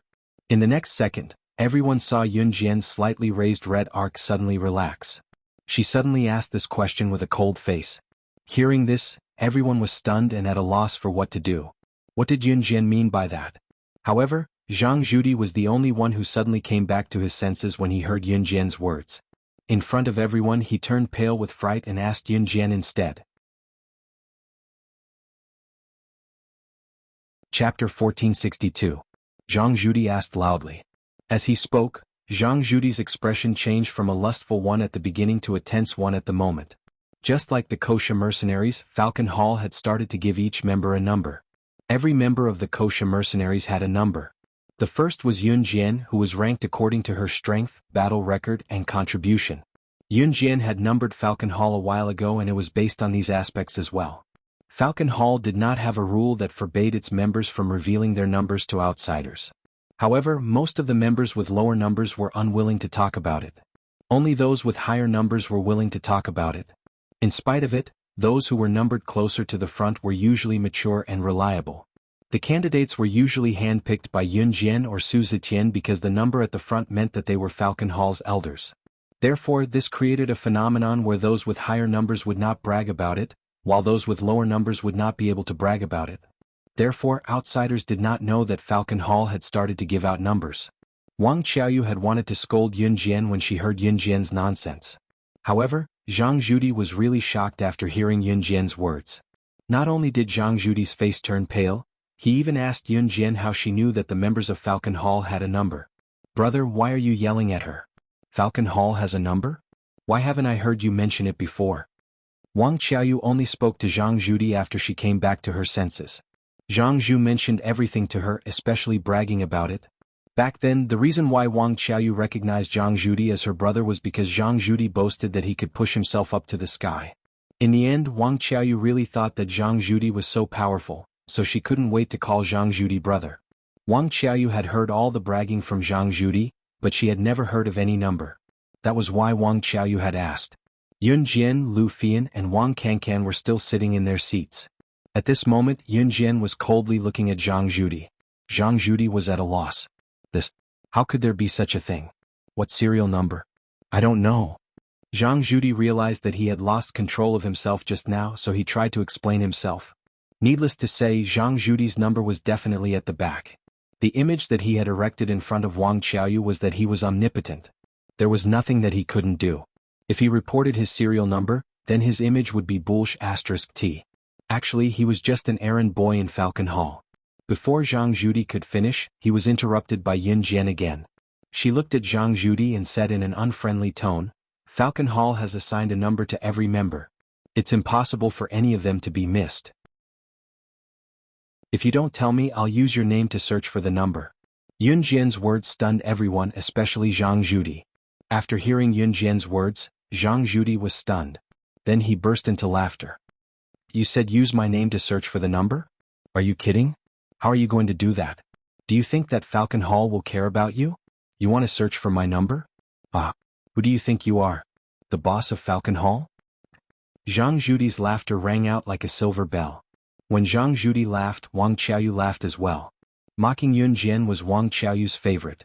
The mocking laughter did not seem to affect Yun Jian at all. Yun Jian picked up her phone and dialed the landline of Falcon Hall's headquarters. She reported Zhang Zhudi's name immediately. She's even making a call. Yo, who's she calling? She wants to search for my brother's goddamn serial number, he. Wang Qiaoyu looked at Yun Jian and laughed heartily. However, before Wang Qiaoyu could finish laughing, Yun Jian suddenly reported a string of numbers. 113905. What? Are you crazy? I think that's the landline number, right? Wang Qiaoyu laughed out loud. F***ck, no, that's impossible. How do you know my serial number? Just when Wang Qiaoyu was about to burst into laughter, Zhang Zhudi's face suddenly turned pale with fright and he shouted loudly.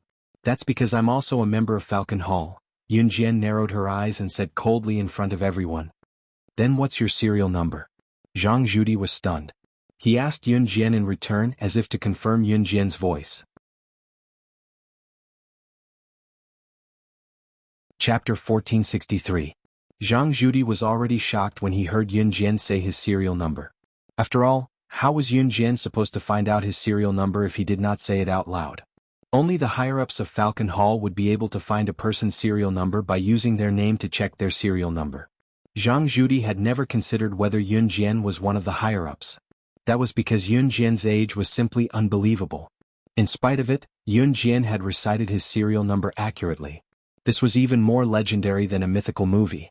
Even so, Zhang Zhudi did not think that Yun Jian was one of the higher-ups.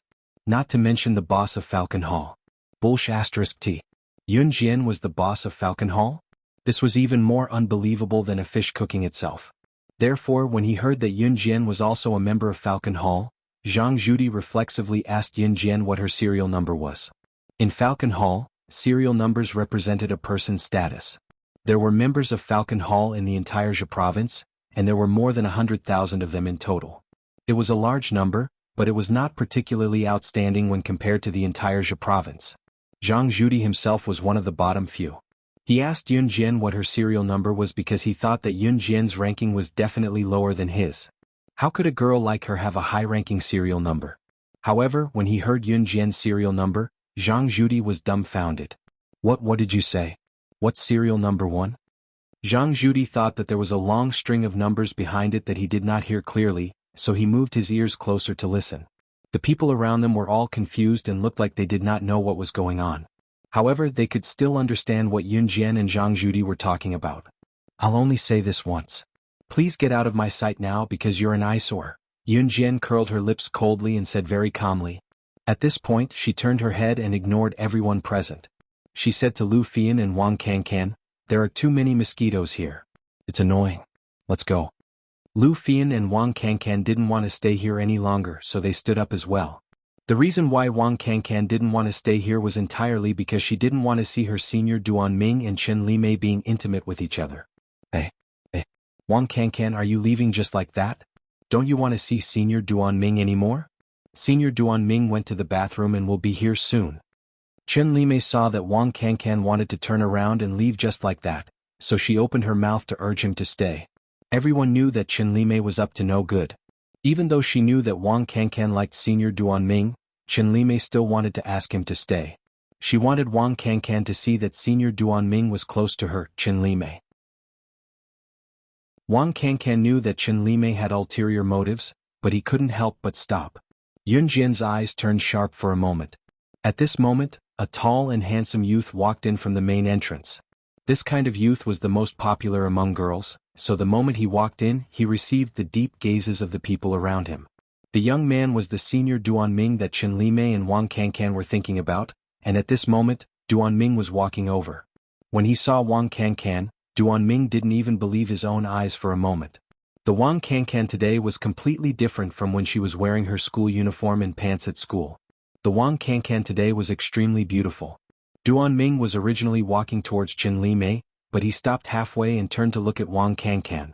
He opened his mouth and said, "You are Wang Kankan, right? I remember seeing you at school. You're dressed very beautifully today." Just as he was thinking about this, Zhang Zhudi, who was standing at the side, seemed to have suddenly thought of something incredible. He shouted at Yun Jian, and the words that came out of his mouth caused everyone present to be flabbergasted. "I remember. I'm up." San Guanzi once said that the boss of our Falcon Hall was a woman. She didn't seem to be an adult yet and looked to be in her teens. She couldn't be you. Chapter 1464. Zhang Zhudi still remembered that one of his brothers in Falcon Hall had said that the boss of Falcon Hall was a woman, and she seemed to be underage. If that was the case, wouldn't Yun Jian, who was standing in front of him, fit the criteria? This thought gave Zhang Zhudi a fright.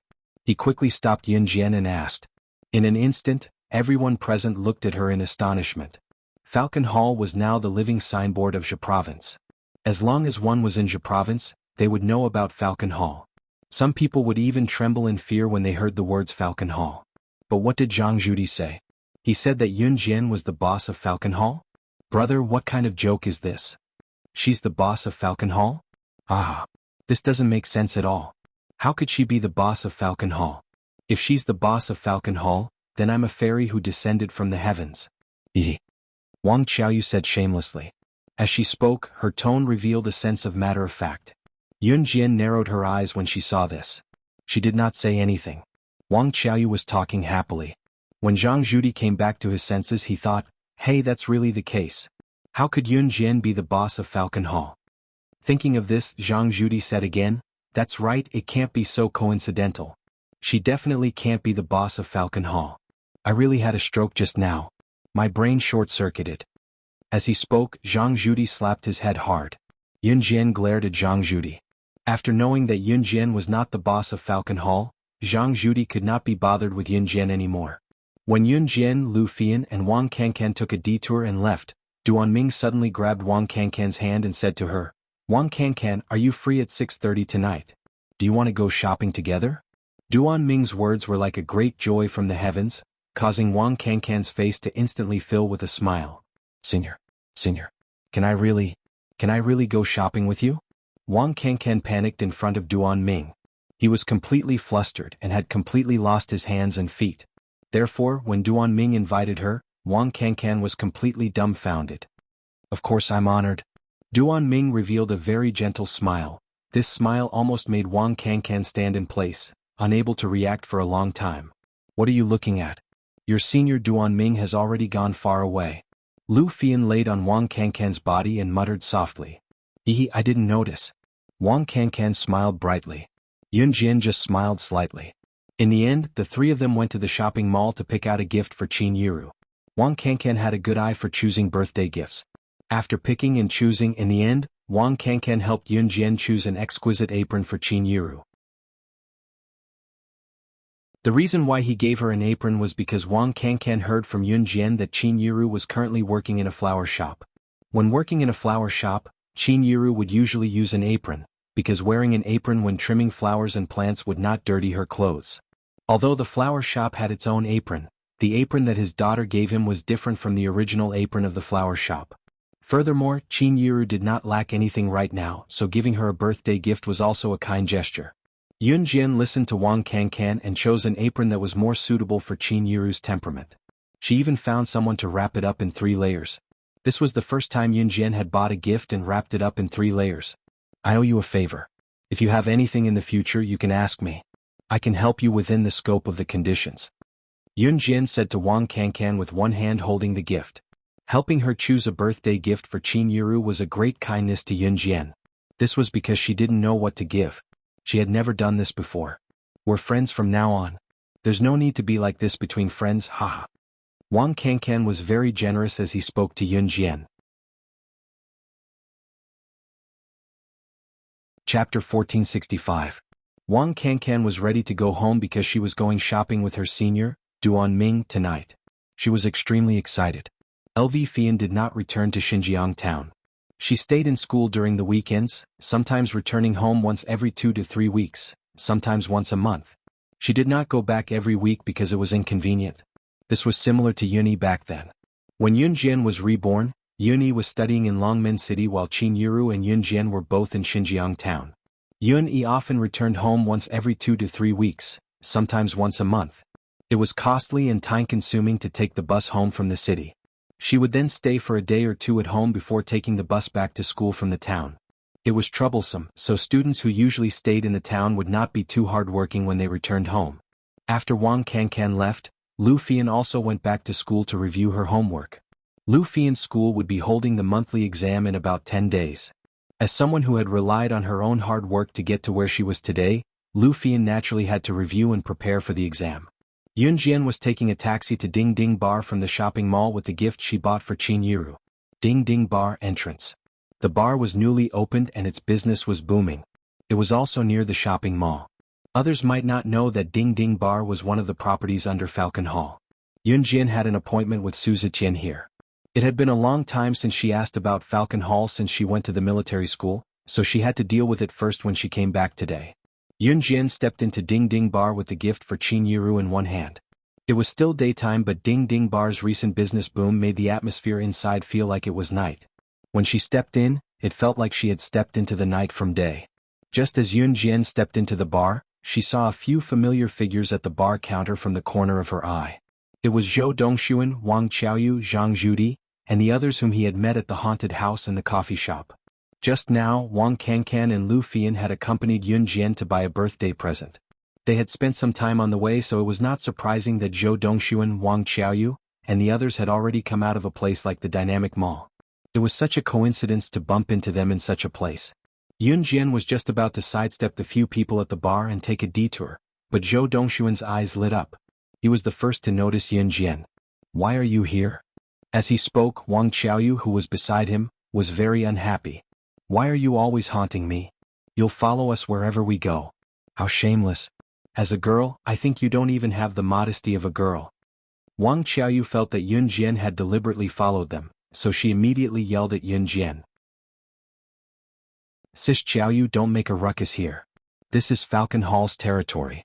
You'll be arrested by them if you shout like this. Even I can't save you then, Zhang Zhudi told Wang Qiaoyu. Okay, go, I know. Wang Qiaoyu turned to Zhang Zhudi and told him obediently before turning back to whisper to Yun Jian. I say, don't tell me you're a prostitute here. Hey, you're really shameless.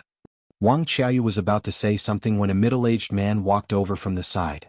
The middle-aged man was Duan Lei. When he came to Yun Jian, he called out respectfully, Sister Jian, Boss Su has been waiting for you for a long time. Go on in. Yun Jian hummed in acknowledgement and left Wang Qiaoyu, Zhang Zhudi, and the others who were eating like crazy. Zhang Zhudi obviously knew Duan Lei.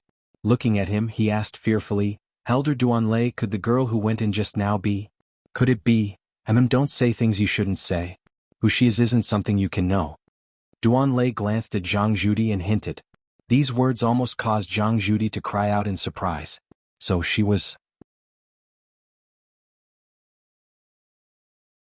Chapter 1466. Zhang Zhudi almost cried out on the spot, but in the end he forcefully suppressed the fear in his heart. When Yun Jian told him her ranking in Falcon Hall, Zhang Zhudi did not believe her at all. After all, Yun Jian's number was too unbelievable. She did not say 1 followed by a series of numbers but 1, just 1. Falcon Hall's ranking was arranged from the strongest to the weakest, from the beginning to the end. Since Yun Jian said 1, she could only be the boss of Falcon Hall. That was why Zhang Zhudi did not believe that Yun Jian was ranked number 1 in Falcon Hall. But who was Duan Lei? In Falcon Hall, other than the boss, only Su Ziqian could be ranked below him. Then it would be Han Biao, the former leader of Zhe Province's number 1 gang. Then it would be Duan Lei. Who was Duan Lei? His words carried a lot of weight in Falcon Hall.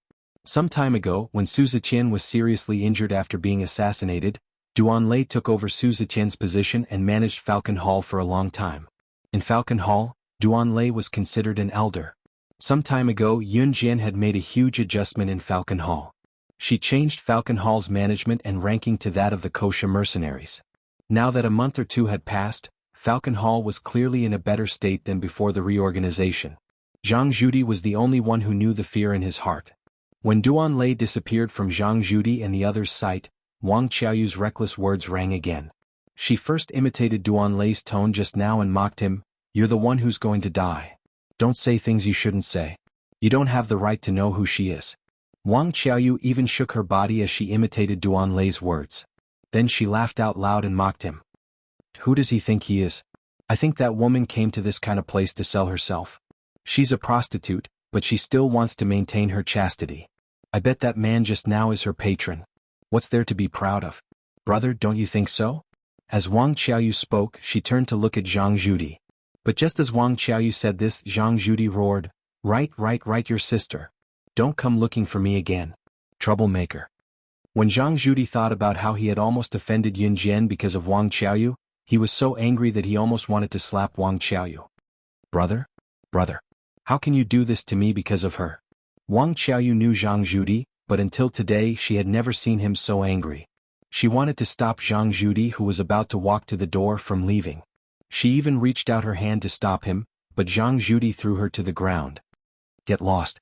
Don't call me brother so intimately. I'm not your biological brother, so don't try to get close to me. You've killed me. Damn it." Zhang Zhudi now even had the heart to kill Wang Qiaoyu. He turned around and roared back at her, then continued to walk forward, intending to leave.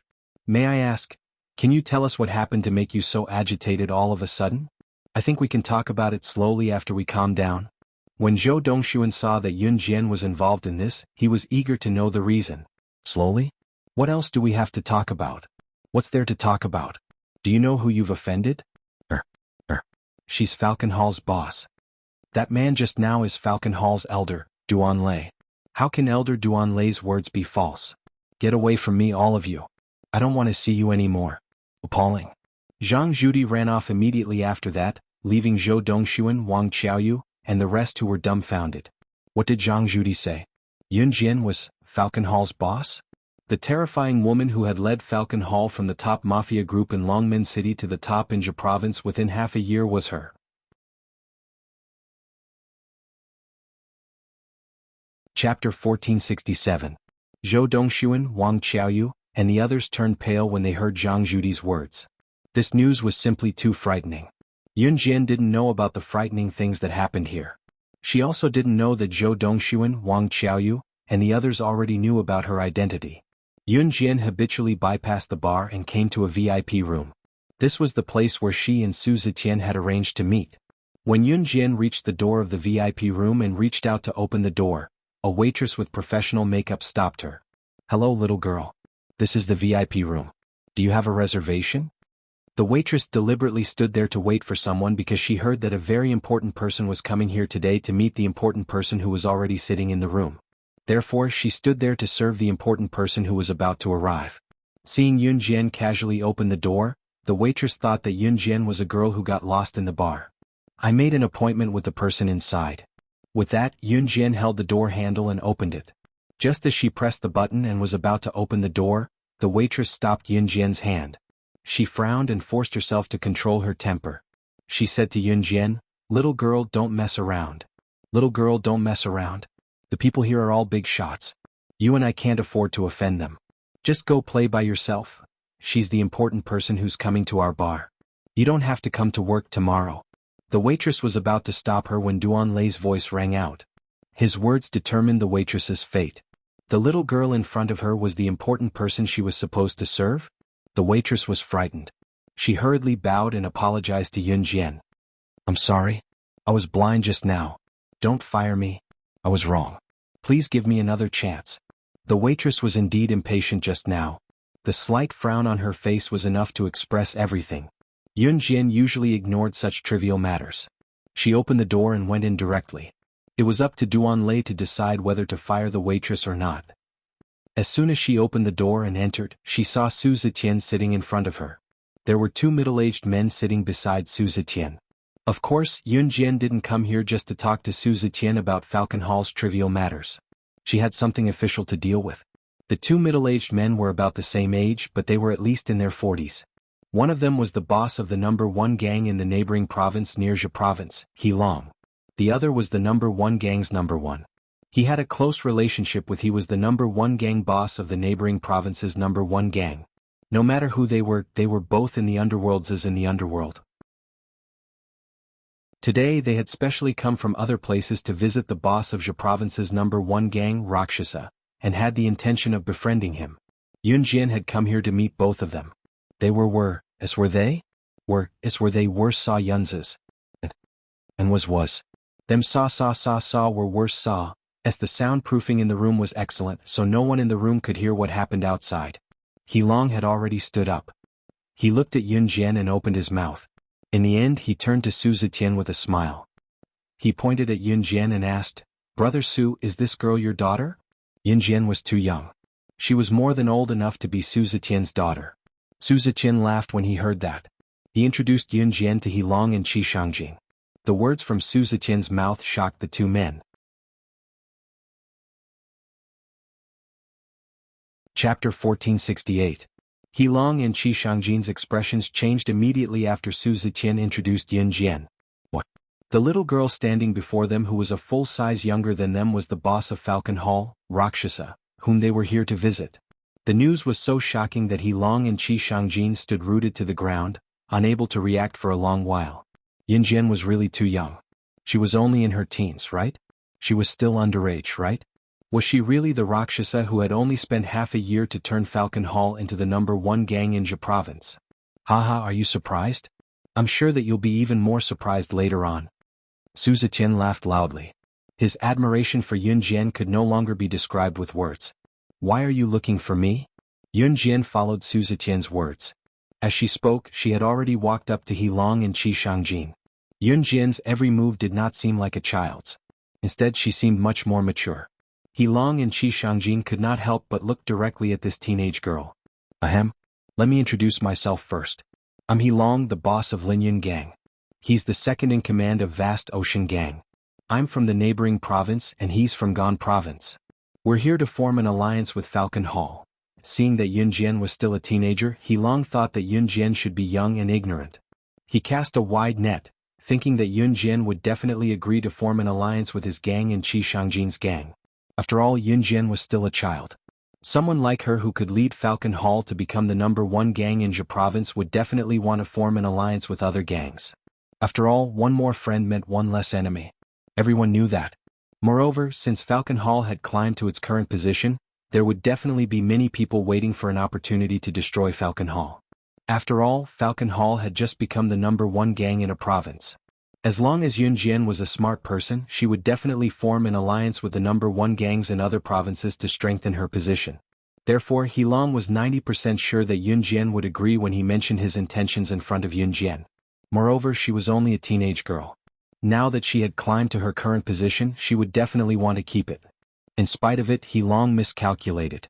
After He Long stated his purpose, Yun Jian rejected him directly. Falcon Hall won't form an alliance with any gangs in any form. Why? He Long asked as he looked at Yun Jian in shock. Yun Jian had already made her way to an empty leather sofa in the room and plopped herself down lazily. Crossing her legs, she narrowed her eyes as a sharp glint flashed across them. Qi Shangjin had the same question as He Long. The sect that He Long and Qi Shangjin were in had the same status as Falcon Hall. They were both the top sects in their respective provinces. Logically speaking, Yun Jian should have agreed to their requests in a hurry. After all, an alliance between the #1 gangs was beneficial to both parties. Especially a girl like Yun Jian. She was so young. Shouldn't she be inexperienced? With such benefits, shouldn't she have decisively agreed to it? Just as He Long and Qi Shangjin were puzzled, Yun Jian's next words overturned their understanding and shocked them like never before. I only accept gangs that want to join Falcon Hall. Yun Jian paused at this point, then continued arrogantly, of course you can choose not to join me, but I believe that I will forcefully take all of your gangs under my banner in the near future. Arrogant. Arrogant. That was the first impression that Yun Jian gave to He Long and Qi Shangjin. Chapter 1469. Yun Jian's words were more than arrogant. More than arrogant.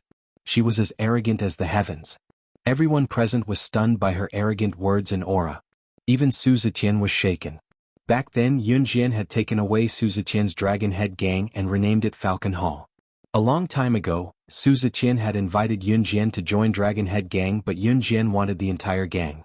The scene just now overlapped with the one from a long time ago. What did not change was that Yun Jian was still as arrogant as ever. However, she had the right to be so. Dragon Head Gang was the worst gang in Jia province back then, but under Yun Jian's leadership, it had developed into the top gang in Jia province today. Back then, Su Zetian and his brothers had built Dragon Head Gang from scratch. More than anyone else, Su Zetian hoped that Dragon Head Gang, now known as Falcon Hall, would rise higher and go further than anyone else. In spite of it, becoming the top gang in Longmen City was already the limit in Su Zetian's hands. In retrospect, Su Zetian even felt fortunate that he had passed the gang to Yun Jian back then. Otherwise, there was no doubt that it would have been difficult for Dragon Head Gang to maintain its position as Longmen City's top gang, let alone become the top gang in Jia province. Su Zetian had experienced it firsthand, hence he chose to believe in Yun Jian. However, He Long and Qi Shangjin were different. Both of them had come here with the intention of forming an alliance. What about Yun Jian? She said no to forming an alliance. That aside, she even wanted to annex all the gangs? That was a fool's dream. Hence, He Long's expression darkened as he warned Yun Jian in a dark tone. Young man, I recognize you as Falcon Hall's boss. You've led Falcon Hall to become the top gang in Jia province. It wasn't easy and you're quite capable. However, you're still young. You're not as experienced or far-sighted as we are. Don't expect too much at such a young age. Falcon Hall is powerful, but it's not powerful enough to annex all of us. You're so young yet you speak so arrogantly. You must know that there's always someone better out there. One must know when to advance and when to retreat. Don't think too highly of yourself. I'd like to see if we're still no match for a mere Falcon Hall if all of us work together. He Long's expression immediately darkened. Yun Jian had said that one day she would forcefully take all the gangs under her banner. He Long knew that the alliance was definitely not going to work out. Furthermore, Yun Jian had said that she would forcefully take all the gangs under her banner. Wasn't the Lin Yun Association and the Vast Ocean Association among all the gangs? Since Yun Jian had said so, He Long naturally didn't need to be courteous. Shangjin, let's go. After He Long lectured Yun Jian, he angrily turned around and was about to leave with Qi Shangjin. He Long and Qi Shangjin had originally come to discuss an alliance with Yun Jian. Who knew that Yun Jian would be so insensible and even say such arrogant words? Just as He Long and Qi Shangjin reached the door of the private room and were about to reach out to open the door, Yun Jian's faint voice came from behind them. How dare you act so impudently in my territory? Did I allow you to leave? As she spoke, He Long and Qi Shangjin felt a strong murderous intent coming from behind them. The two of them turned around at the same time and saw two curved knives flying toward them. The knives were thrown far away by the person who threw them, but they were sharp enough to make He Long and Qi Shangjin's expressions change. The two of them dodged to the side, barely avoiding the fatal blow from the small knife. However, because their reaction speed was not fast enough, He Long and Qi Shangjin's single-handed arms were ruthlessly cut by the knife, causing them to bleed. When the two of them reacted, their eyes widened as they looked at Yun Jian, who was still sitting on the sofa. Just throwing two knives was enough to injure the two of them. They wouldn't even be able to dodge them. What kind of speed was that? For a moment, He Long and Qi Shangjin's expressions changed drastically. If their senses weren't wrong, Yun Jian hadn't used her full strength. If Yun Jian used her full strength, the two of them might not even be able to survive one of her knives. Chapter 1470. He Long and Qi Shangjin went crazy again, but they left with their tails between their legs. In the end, Yun Jian didn't make things difficult for He Long and Qi Shangjin. After all, He Long represented the #1 gang in the neighboring province, while Qi Shangjin represented the #1 gang in the entire Gan province. The gangs behind them were on the same level as Falcon Hall, so their status couldn't be underestimated. If Yun Jian really killed the two of them, it wouldn't benefit her at all. She wouldn't do something that wouldn't benefit her at all. Seeing the two of them leave the VIP room, Yun Jian narrowed her eyes. She stood on the spot and said to Su Zetian, "Send someone to monitor their every move. Send someone to keep an eye on their every move. In at most a year, I want them to be destroyed." In at most a year, she would lead Falcon Hall to take over all the gangs in Country Z. Su Zetian was in high spirits after hearing Yun Jian's words. He liked Yun Jian's ambition. Yes. Su Zetian nodded. After walking out of Hotel Ding Ding, Yun Jian went home with the birthday present she bought for Qin Yiru. She first returned to the huge villa that she lived in with Ce. Just as she opened the door, a familiar male scent wafted over. The next second, she was hugged by this familiar male scent. Yun Jian wasn't surprised to be hugged by this familiar male scent. She leaned forward and asked, "I thought you couldn't come back? It's mother-in-law's birthday, so of course I have to come back." Ce was very tall, so Yun Jian's head could barely reach Ce's chin. At this moment, Ce reached out and patted Yun Jian's head. "Young master, can we go downstairs now?" Just as Ce finished speaking, Shui Ying's shout came from upstairs. Ce resisted the urge to slap Shui Ying to death. He reluctantly let go of Yun Jian's body, then shouted from upstairs, "Get down!" Shui Ying walked down innocently with Si Luo following behind him. Si Luo was carefully following behind Shui Ying as they walked down from the second floor. Shui Ying even reached out to stroke Si Luo's shoulder as they walked past the stairs. Si Luo looked up at Shui Ying fearfully. She was afraid that if she didn't follow his instructions, she would be called a dumb girl. Hence, Si Luo hesitated for a long time before reaching out and grabbing Shui Ying's outstretched hand. Then he was carefully led downstairs. "Idiot, hurry up!" Shui Ying shouted again when he saw that Si Luo was hesitating to give him his hand. 5:30 p.m. was Qin Yiru's time to get off work. She was busy at home. Gu Junjian was personally cooking. He was wearing an apron and was still cooking in the kitchen. Everything was set up. Yun Yi, Qin Yu, Shui Ying, Si Luo, Xiao Yunju, Duan Li, Duanya, and Mo Senator. Almost everyone who was supposed to be there was there. The doorbell rang at 5:45 p.m. Usually, Qin Yiru would have gotten off work at this time, so Yun Jian ran to open the door in her slippers. However, when the door opened, the person she saw was not Qin Yiru but Lu Lanhua. This woman was her nominal grandmother, Yun Gang's birth mother. Yun Jian froze. She did not expect Lu Lanhua to be here. She remembered how Lu Lanhua had treated Qin Yiru and how shameless she was back then. Just as Yun Jian was about to chase her away, Lu Lanhua suddenly knelt down in front of Yun Jian and shouted with all her might. Chapter 1471. Last time, Yun Gang went to gamble again and couldn't pay back the money he owed. At that time, Yun Jian saved Yun Zhang's family who was innocently implicated. As for Yun Gang's life and death, she didn't care. Yun Jian said a long time ago that after she helped Yun Gang pay back the 5,000 yuan he lost in gambling, his life and death would have nothing to do with her. First of all, Yun Jian wasn't Yun Gang's biological daughter. Yun Gang also didn't fulfill his duty as a father to her. She didn't need to raise Yun Gang as her loving father.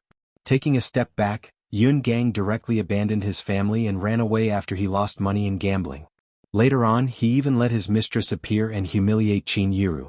Also, Lu Lanhua told Qin Yiru that it was okay for a man to cheat a little, which left a deep impression on Yun Jian. The moment she opened the door, Lu Lanhua knelt down in front of her. She even knelt on the ground, casually kneeling in front of Gu Yunjian's door. This was a villa area, but even so, there were neighbors nearby who could see the scene of Lu Lanhua kneeling in front of Yun Jian. Let's not talk about why Lu Lanhua was looking for Yun Jian. Just based on the fact that Lu Lanhua chose to kneel in front of Yun Jian at this time and place, she most likely thought that Yun Jian would be too embarrassed to help her into the house, so she knelt down heavily. If it was someone else, perhaps for the sake of face or perhaps because they felt that Lu Lanhua looked pitiful, they would really quickly help Lu Lanhua up. But Yun Jian wouldn't. Last time Ganger's legs were crippled. Now even walking is a problem. Last time that group of people refused to let Ganger go. They even said they wanted to kill him. You're Ganger's biological daughter. How can a biological daughter not care about her father's matters? Save him. Save him, ah. As Lu Lanhua spoke, she tried to use her hands to hold Yun Jian's legs, waiting for Yun Jian to help her up from the ground. This damn girl. Hurry up and help her up. How long would she have to kneel? Lu Lanhua actually wanted to win Yun Jian's sympathy so that she could sit down in the room first. After he sat down, he began to talk about his hardships during this period of time. Then he would ask Gu Junjian or Qin Yiru to take him in. But who would have thought that Yun Jian, that wretched girl, would make her kneel at the door and refuse to let her get up? I've already said that he has nothing to do with me. You don't have to beg me here. Even if you kneel until tomorrow, I won't pity you and let you in. Also, if you continue to pester me endlessly, there's no need for those people to cripple him. I'll go and kill him right now. Yun Jian said it word by word. Today was Qin Yiru's birthday, and Lu Lanhua was using this opportunity to gain sympathy. Yun Jian could not stand it anymore. Fortunately, Qin Yiru had not returned home yet. Otherwise, Qin Yiru would be sad every time she saw the past. After all, no one wanted to recall the unpleasant past. You're trying to kill your father. Oh my God, how can there be such a vicious daughter like you in this world? Lu Lanhua was terrified by what Yun Jian said. After all, she had gotten used to insulting Qin Yiru and Qin Yiru before they got married, so she could not change her habit now. Thus, it did not take long for Lu Lanhua to revert to her original form. Yun Jian frowned slightly. In the next second, she grabbed Lu Lanhua's collar and dragged her toward the villa's door amidst Lu Lanhua's cries and screams. Hey you! What are you doing? Yun Jian, Xiaojian, you can't do this to your grandma. I'm your real grandma. I've been good to you before, haven't I? The last scream was when Yun Jian threw Lu Lanhua out of the villa's door. The surrounding neighbors loved to watch a good show. At this time, when they saw that there was such a lively scene, they all gathered around. They saw Yun Jian holding something in her hand and flinging it out of the villa. Then Yun Jian told Lu Lanhua in front of everyone, not afraid of airing her dirty linen in public.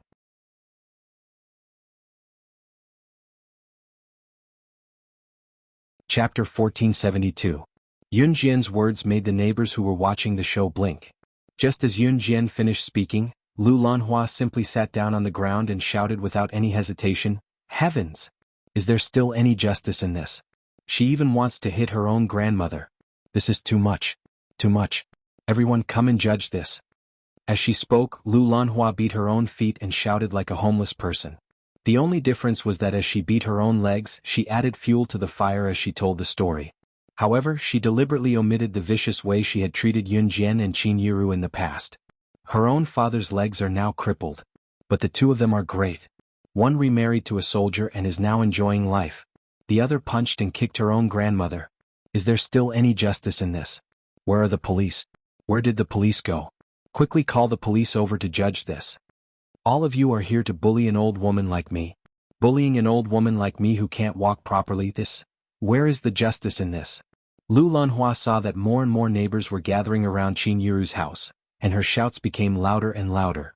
Those who didn't know would really think that after Yun Gang's legs were crippled, Qin Yiru saw that Yun Gang was crippled, then turned around and married Gu Junjian. Yun Jian, on the other hand, stopped her grandmother from entering the house. Before Yun Jian could explain, Lu Lanhua's words had already caused the surrounding crowd to point and gossip.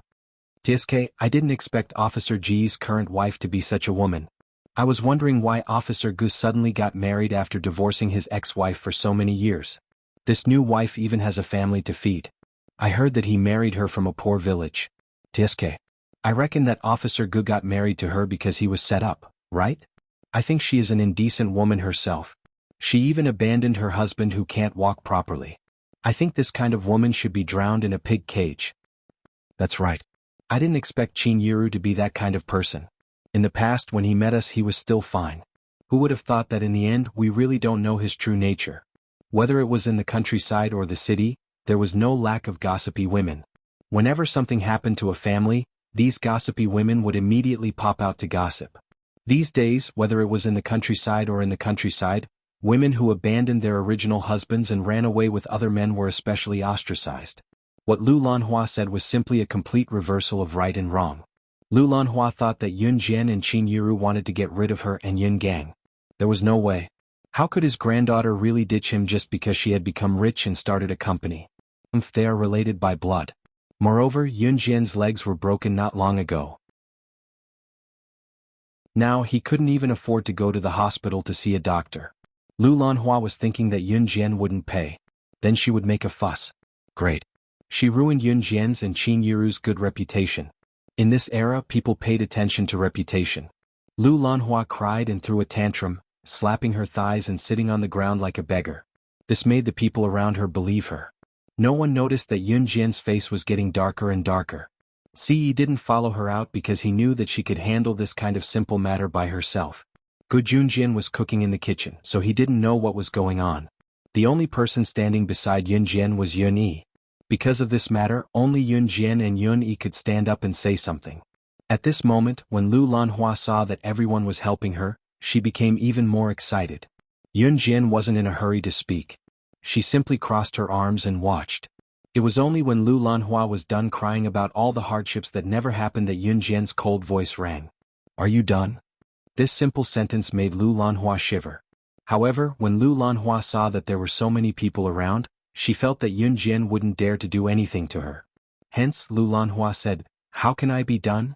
Your mother is AB*TCH who abandoned her husband." Lu Lanhua was doing this because she thought that Yun Jian was rich now.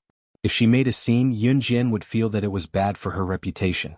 Hence, she would probably give her some money to stop her from talking.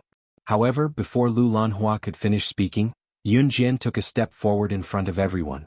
She slapped Lu Lanhua hard on the face. This slap made Lu Lanhua fall to the ground and spit out her fake teeth. The force was so strong that Lu Lanhua's face was almost deformed.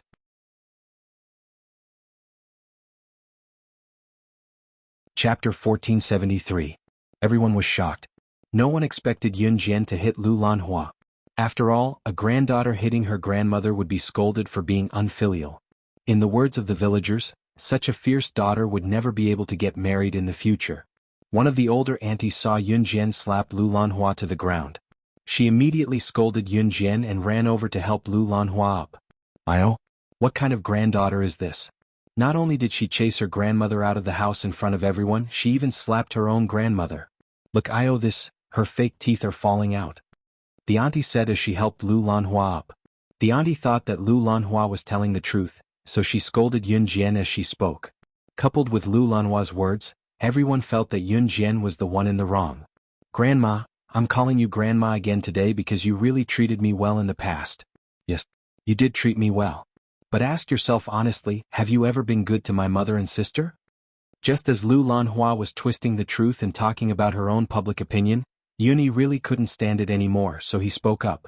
The moment Yun Yi spoke up, the gossipy women who were speaking up for Lu Lanhua all stopped talking and looked at Yun Yi. However, Yun Yi continued to speak. "When my mother divorced my father's legs weren't crippled yet, right? The 2 houses in our hometown were built with the money that my mother worked hard to earn for more than 10 years. During the divorce, my mother didn't take a single cent and left with my sister and me.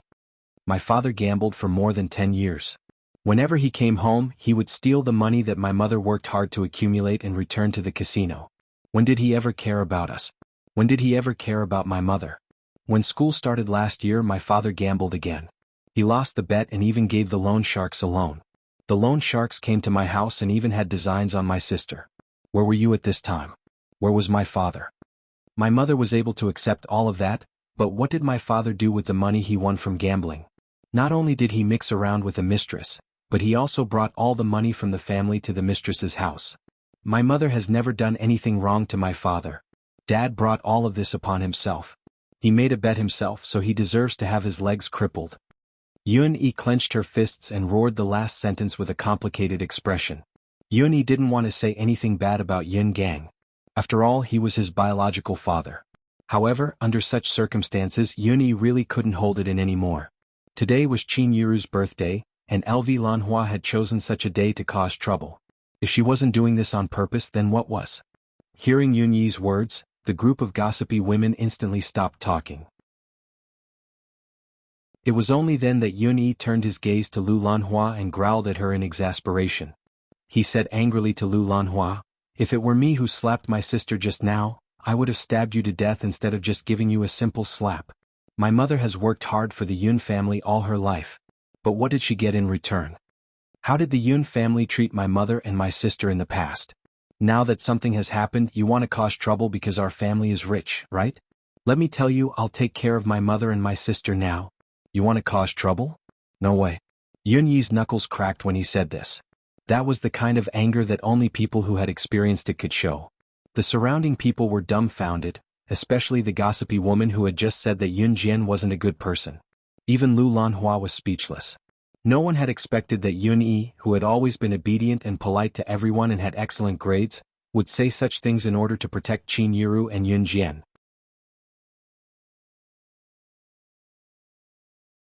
Chapter 1474. Although Yun-yi's words sounded a little extreme, the people around him could tell what he was implying. Lu Lanhua was completely a vicious mother-in-law. In the past, she abused her daughter-in-law Qin Yiru. Now that Qin Yiru had married well and her daughter and son were successful, she shamelessly came to ask for money? She was simply a shameless old woman. The gossipy women present were generally women who had experienced fierce battles with their mothers-in-law. Generally, the relationship between mothers-in-law and daughter-in-law was not good, unless the mother-in-law was a very cultured woman who would not be calculative. Therefore, the gossipy women especially hated unreasonable mothers-in-law.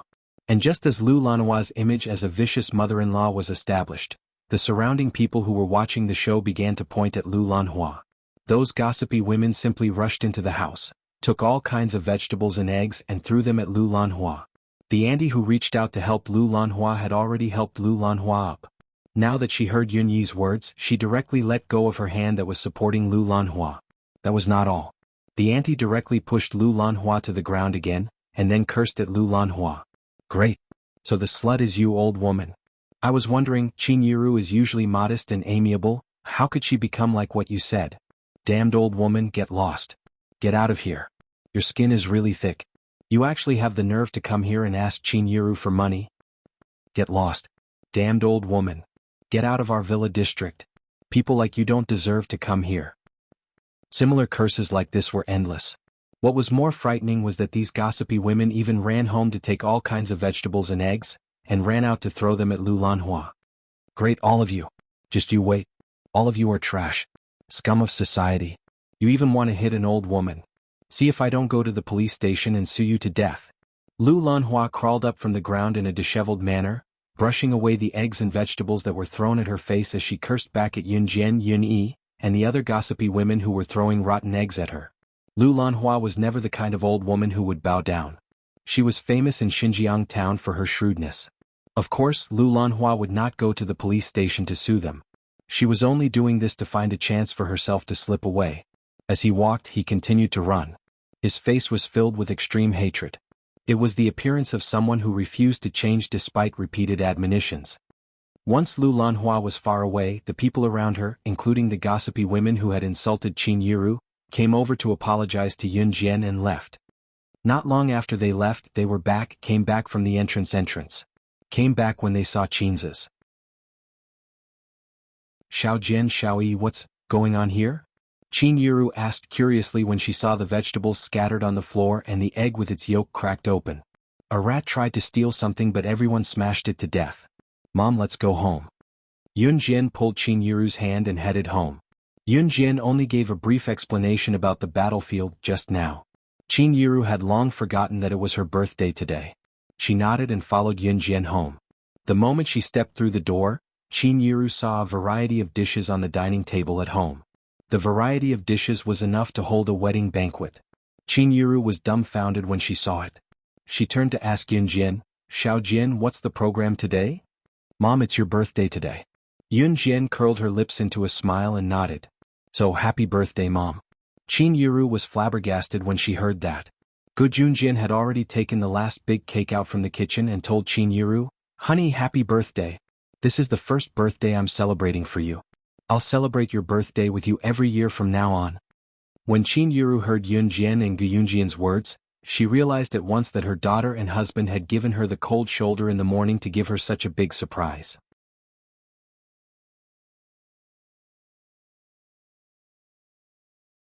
Chapter 1475. Qin Yiru's mother, happy birthday. Just as Qin Yiru's eyes were turning red, Xiao Yunju, Duanli, and Duanya each grabbed a balloon with the words, "Happy Birthday," on it and rushed down the stairs in an orderly manner. With Xiao Yunju taking the lead, the three of them handed the balloons with the handwritten words to Qin Yiru. The words on the balloons were, "Happy Birthday." Qin Yiru's mother, "The presents are in the balloons, hee. I was the one who came up with the idea of giving presents."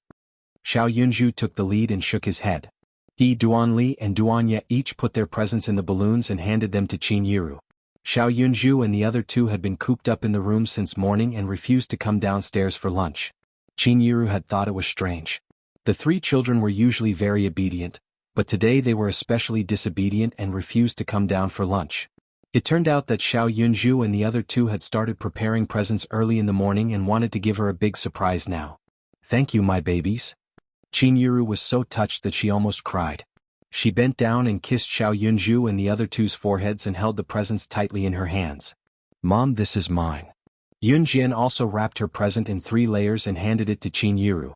Yun Jian had never chosen a present for herself and wrapped it so meticulously before giving it to someone. Of course, this was excluding the clothes that she had bought for Ce. Yun Jian glanced at Ce, who was coming down from the 2nd floor. The clothes he was wearing were almost colorless and were about to fall off. She had bought these clothes for him. Ever since he had put them on, he had been alternating between the clothes she had bought for him and had not worn any other clothes. Yun Jian was looking at the clothes Ce was wearing and did not look at Ce himself. Ce turned his head and looked over. When he saw Yun Jian looking at him, he smiled sinisterly and walked over as well. Even if the clothes were worn to the point of fading, Ce's handsomeness was on full display when he wore them. Ce walked over and grabbed Yun Jian's little hand, then walked over to the dining table. After everyone had taken their seats, dinner began as promised. Gu Yunjian's cooking was naturally delicious. Although Gu Junjian was a soldier, he was good at something. Cooking was one of his specialties. Gu Yunjian's cooking was very delicious. There were fish, prawns, crabs and crabs for dinner. After the bowls and chopsticks were cleared, the whole family sat in the living room and watched TV. Yun Jian had just gone out with Qin Yiru to buy some snacks. She had just sat down on the empty sofa when she saw Ce sitting across from her. In the past, Ce would have sat down with Yun Jian when he saw her sitting across from him. However, he did not today.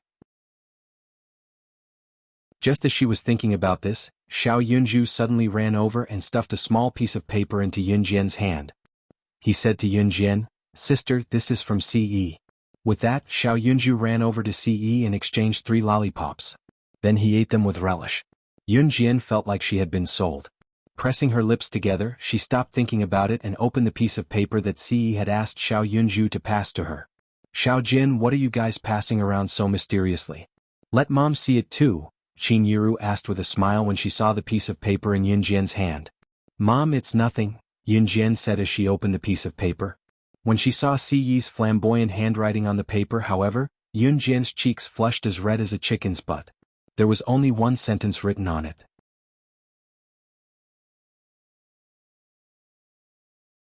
Chapter 1476. Looking at the line, especially when Qin Yiru asked Yun Jian to show her Ce's note just now, Yun Jian was stunned. Yun Jian's cheeks flushed uncontrollably.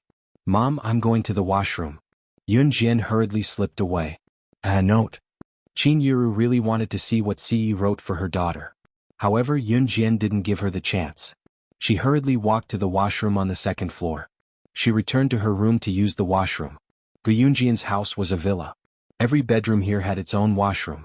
Anyone with a discerning eye could tell that something was wrong when Yunjian returned to her room to use the washroom.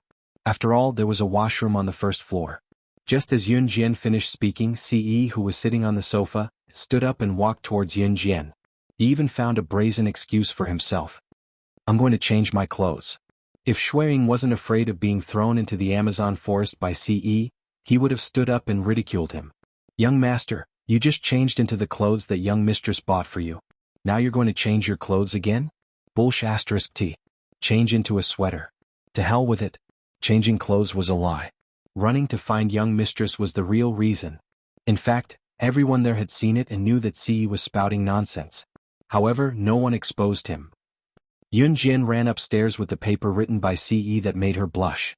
Just as she was about to close the door to her room, a slender hand pressed against the door. She looked up and saw Ce's face that was so handsome it was unreal. Don't come in. I need to use the washroom.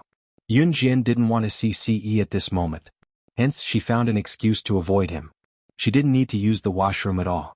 She just didn't want to see him in such an awkward situation. Then I'll wait for you in the room. Ce didn't wait for Yunjian to reply. He slipped into the room and closed the door behind him. Ce knew that Yunjian didn't want to use the washroom at all. Hence, when Yunjian turned around, Ce hugged her from behind.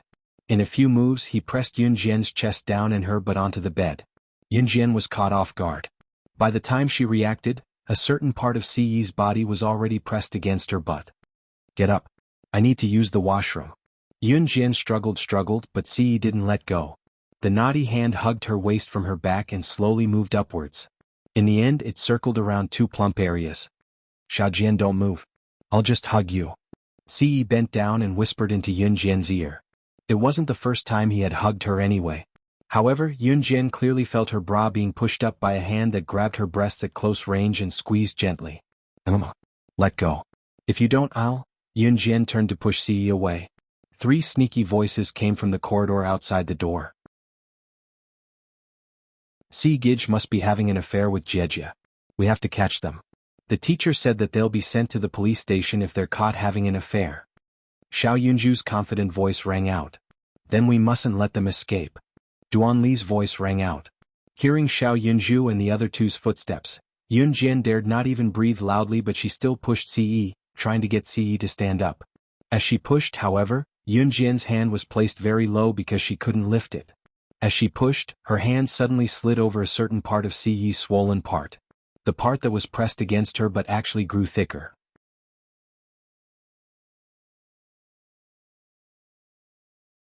Chapter 1477. The worst part was that Xiao Yunju and the other two were already standing outside Yunjian's bedroom. Yunjian couldn't even make a sound.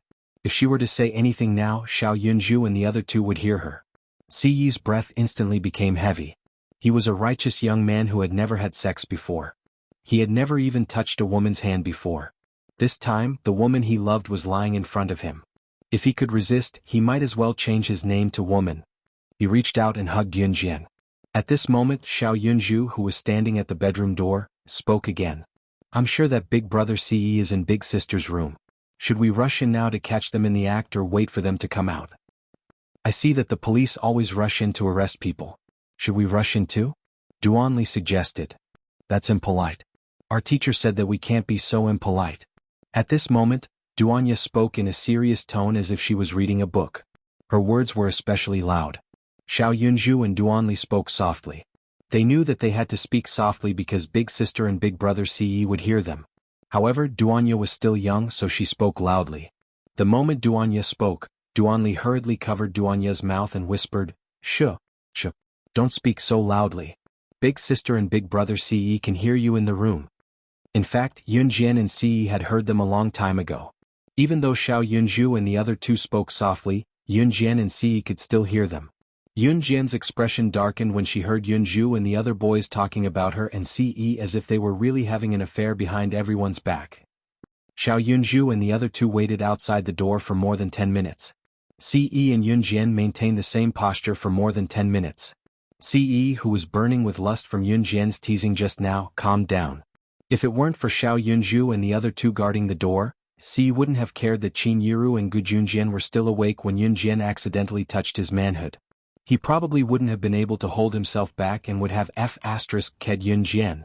The piece of paper that he had stuffed into Yunjian's mouth earlier was the best proof of his desire. At this moment, Qin Yiru's voice came from the bedroom door. Xiaozhu, why are the three of you standing here? I've already bought the snacks for you. Hurry up and go downstairs to eat. Aha, Mother Qin, we got it. Xiao Yunju and the other two acted as if they had been caught doing something naughty. The three of them quickly ran downstairs, fighting to be the first to go downstairs. Children were like this, innocent and naive. More than 10 minutes later, Yunjian and Ce had also tidied up their clothes. Yunjian even went back and forth to tidy herself up, afraid that something would be discovered when she went downstairs.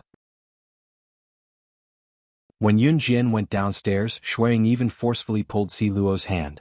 Si Luo retracted her hand in fear, but Shuang simply grabbed her hand and stopped her from moving. She didn't know how much Shuang had treated Si Luo during this period of time, but Si Luo didn't dare to resist at all. She pouted and sat where she was, withdrawing her hand. In the end, she had no choice but to let Shuang hold her tightly. When he saw Yunjian and Ce coming downstairs, Shuang subconsciously asked, why did you guys take half an hour to change in the bathroom? Just as Shuang asked this question, he instantly realized that he had asked the wrong question. He looked up and saw Ce holding Yunjian's hand with a gloomy expression. Before Ce could say anything, Shuang tried to say something else to ease the awkward atmosphere. The weather is really good today, haha. It was already dark outside. Shuang only realized that it was already dark after he said that. Then Shuang could only laugh awkwardly and add, today I mean the weather is good today, ahem. Just as he finished speaking, Yunjian's phone rang. Yunjian took out her phone from her pocket and glanced at it. It was a landline number. Yunjian didn't know many people and didn't have a phone with her. There was only one person who could call her using a landline number, and that person was Lu Fian. Yunjian frowned slightly and immediately answered the call. Lu Fian's voice sounded from the other end of the line.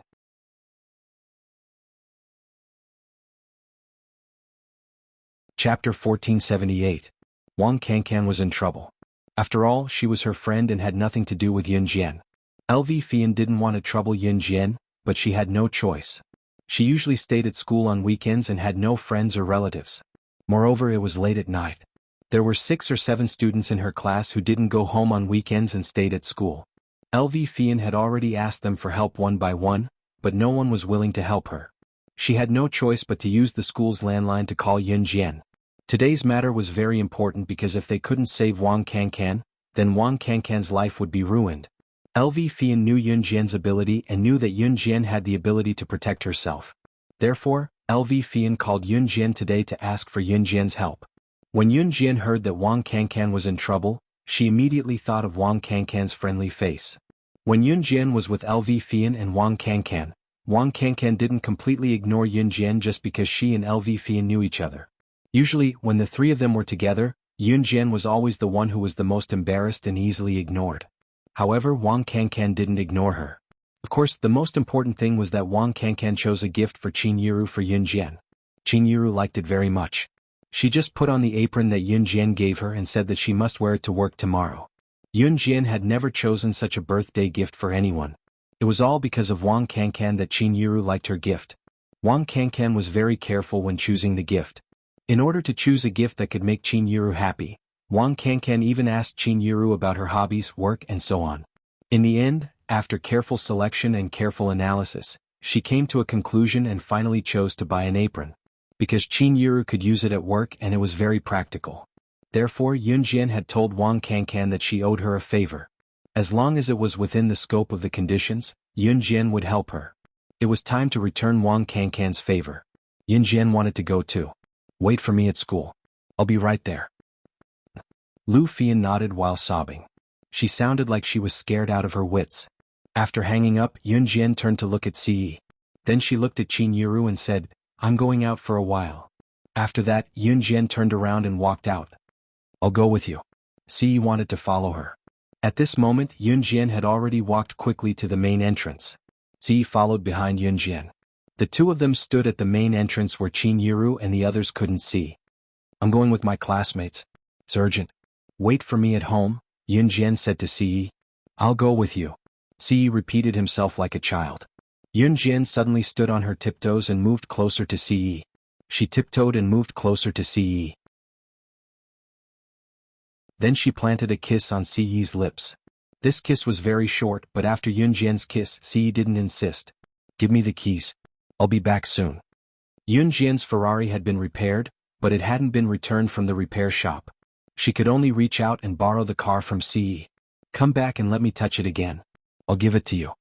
Si held the car keys in his hand and made a shameless request to Yun Jian. Yun Jian's lips twitched. Because of the urgency of the matter, she agreed to Si's shameless request shyly. And give it to me. Yun Jian's words made Si's imagination run wild.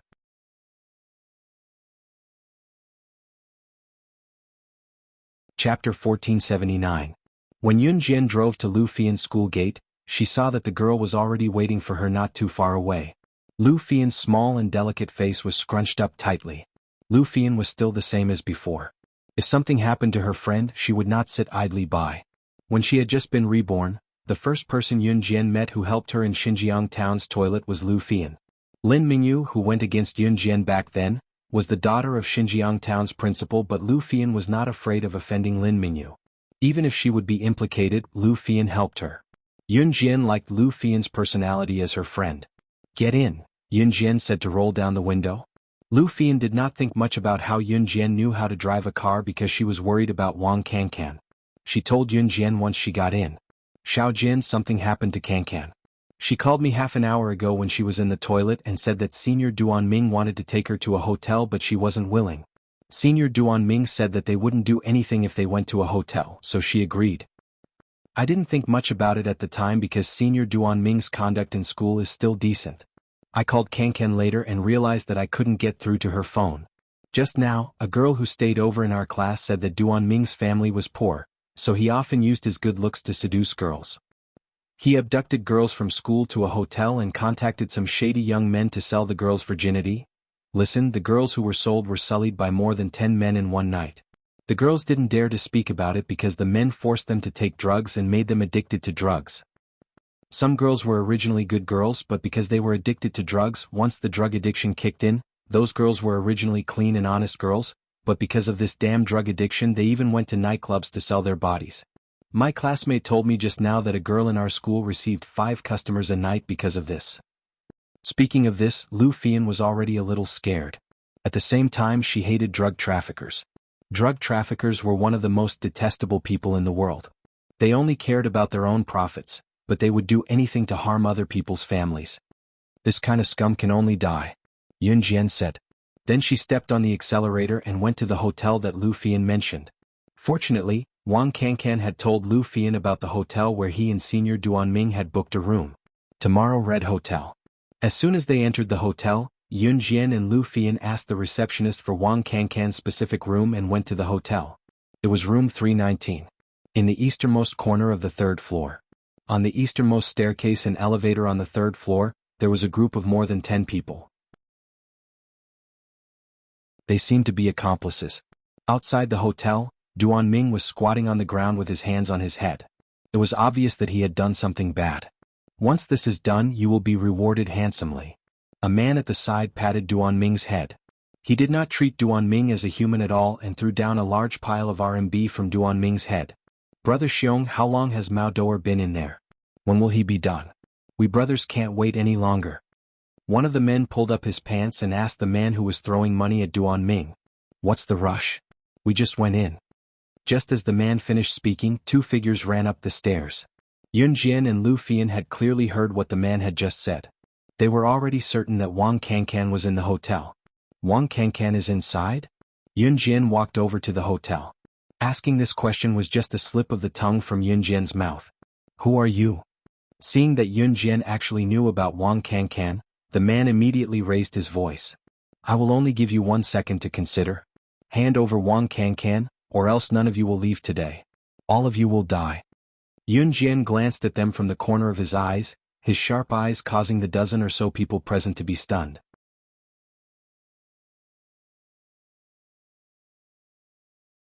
Chapter 1480. The man, who was called Brother Xiong, casually raised his head and glanced at Yun Jian. Then he raised his eyebrows and whistled. He looked at Yun Jian provocatively and said to Yun Jian in the words of a hooligan, "Yo yo yo, look, where did this chick come from? She even said she wanted us to die? Where do you want us to die?" Brother Xiong rubbed his hands and laughed sneakily. Then he took a big step forward towards Yun Jian. "Chick, you delivered yourself to my door. Are you with the one in the room? Why don't you follow us and have a good time? Hahaha, our skills are awesome. Do you want to try your hands?" Brother Xiong rubbed his palms and the back of his hands and laughed sneakily. Brother Xiong was still rubbing his palms and the back of his hands when Yun Jian walked over and kicked Brother Xiong away and walked towards room 319. Yun Jian's kick seemed to be very light, but in fact, it was so strong that Brother Xiong fell down the hotel corridor. With a bang, Brother Xiong fell to the ground and almost spat out a mouthful of blood. Brother Xiong felt that his internal organs were about to be damaged. He covered his heart and only reacted after a long time. When Brother Xiong reacted, he realized that Yun Jian had already walked towards room 319. His dozen or so brothers stared blankly at Yun Jian walking in that direction. At this time none of them reacted. *CK. This woman was really fierce. What are you guys standing there for? Waiting for the food to be served. Go for me. Catch her. After Brother Bear came to his senses, he cursed and roared. When the dozen or so brothers heard Brother Xiong's roar, they all rushed towards Yun Jian. The door of room 319 had been closed and locked. Needless to say, it was definitely the Mao Doer that Brother Xiong and the others were talking about. Yun Jian lowered her head slightly and saw Duan Ming sitting dispiritedly on the ground beside the door of room 319. There was no doubt that this was what Duan Ming had done. Duan Ming's family was poor, and he was the kind of family that couldn't even support his family. It was precisely because of this that he started to deceive girls, and used his handsome appearance to attract their attention everywhere. Normally, when a girl heard Duan Ming's request to get a room, she would follow him over. Then Duan Ming would naturally charm the girl and call out these hooligans from society and sully them. But Wang Kankan liked him, and had even mustered up the courage to confess to him yesterday, saying that she had completely fallen in love with him since junior high school. When Duan Ming heard Wang Kankan's confession, he thought that Wang Kankan would definitely agree to his request to get a room at the first possible moment. Who would have thought that Wang Kankan wouldn't agree to go at first? Later on, Duan Ming said that it was just a room, and the two of them wouldn't do anything. Only then did Wang Kankan go to the toilet and get a room with him. What happened next was more or less the same. After Wang Kankan and Duan Ming went to get a room, Duan Ming used the same method to charm Wang Kankan like how he charmed the other girls, and then attracted these hooligans. Now that their souls had returned to reality, just as Yun Jian walked to the door of room 319, Brother Xiong's group of brothers surrounded Yun Jian. The door of room 319 was locked.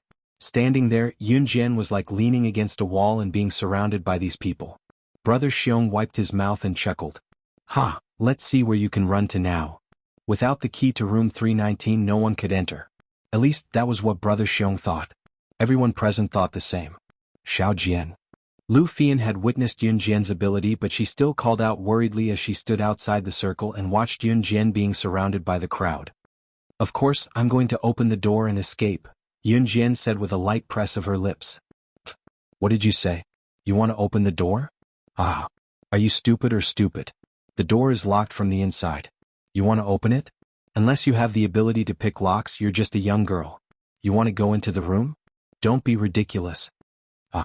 The door behind you is nothing more than a wall to you. I think you'd better obey us obediently or else." Brother Xiong's mocking tone rang out. His brothers around him guffawed as well. However, at this moment, a crack sound suddenly rang out. Yun Jian flipped her hand and a small blade appeared in it. She inserted the blade into the door lock and turned it gently. The blade was like a key, opening the door of room 319 directly. Brother Xiong and his men were dumbfounded. Brother Xiong, who had been guffawing earlier, was now dumbfounded. His laughter stopped abruptly. She had really opened the hotel door. Did this mean that she really knew how to pick locks?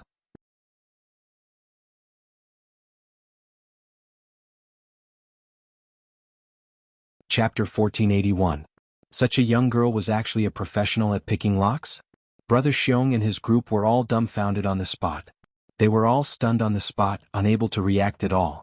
Brother Xiong and his group watched as Yun Jian opened the door and entered. By the time they reacted, Yun Jian had already broken the door and entered. "Stop. Stop right there. Only then did Brother Xiong and the others react. Yun Jian had already walked through the door. He shouted loudly, and then chased closely behind Yun Jian's footsteps. 5 minutes ago, room 319.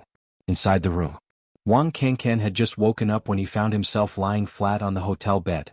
Senior Duan Ming? Senior Duan Ming.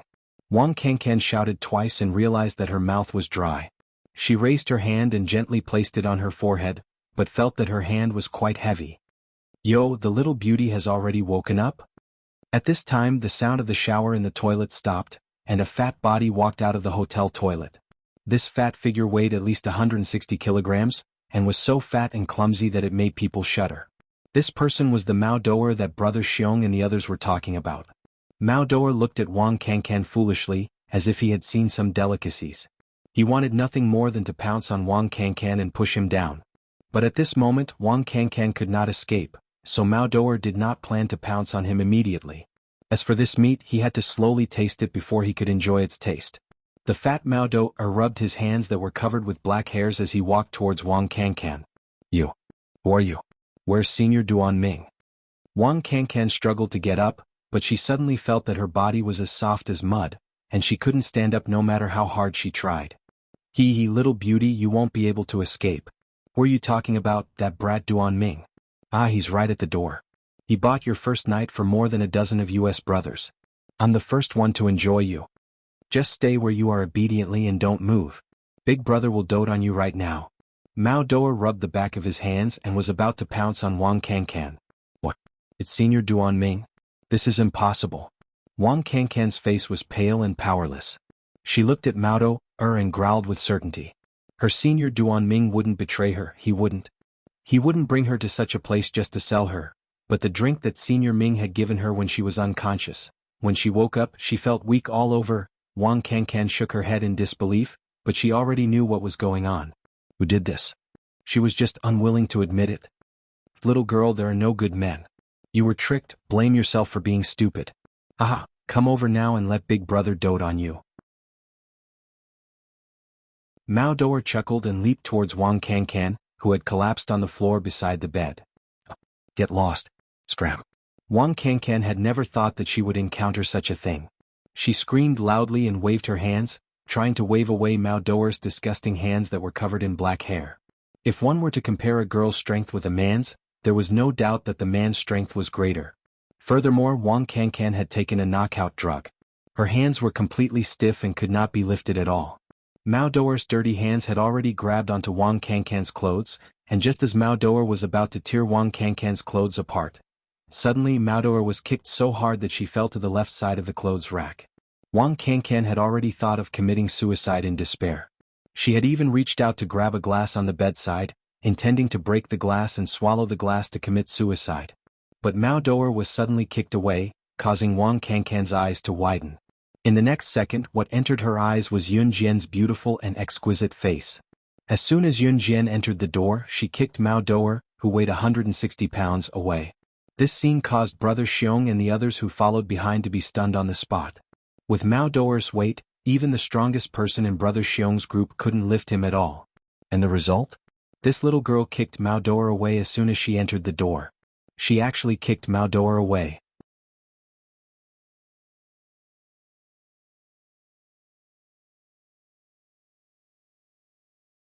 Chapter 1482. Mao Doer, who had been kicked away, rebounded fiercely and then fell heavily to the ground. This scene once again shocked Brother Xiong and the others. Even Duan Ming and Lu Fian, who had poked their heads in from outside the door, were shocked. Then, the two of them were so shocked that they could not be described with words. Ugh, ugh. Mao Doer, who had been thrown against the wardrobe and then smashed to the ground, retched twice. He almost vomited out his lungs. The entire hotel room was only so big. When Yun Jian walked over, Mao Doer, who had been smashed against the wardrobe and then thrown to the ground, rolled naked into the corridor in front of Yun Jian. Yun Jian walked over and stepped on Mao Doer's abdomen, pushing Mao Doer away once again. Then she walked straight to Wang Kankan, who had fallen to the ground. When she saw that the person who had saved her was Yun Jian, Wang Kankan almost burst into tears, but she still held it in. Yun Jian. A teardrop streaked across Wang Kankan's eyes. It was the kind of fear that came after escaping from death. I owe you a favor. Yun Jian said indifferently. As she spoke, she flipped her right hand and a dagger immediately appeared in her hand. Yunjian did not even look at it. She threw the dagger towards the door of the hotel room behind her, which was also where Brother Xiong and the others were. Brother Xiong and the others suddenly saw a dagger fly past their eyes. They were scared out of their wits. They saw the dagger fly straight past the place where Brother Xiong and the others' eyes swept past, and it actually fiercely stabbed into a wooden table at the side. 3 points into the wood. It was nothing more than that. Suddenly seeing this dagger in Yunjian's hand, she actually stabbed it into a wooden table without even looking at it. The people who were standing in the distance were completely terrified when they saw this scene. She didn't even look at it before stabbing the dagger into the wooden table. 3 points into the wood.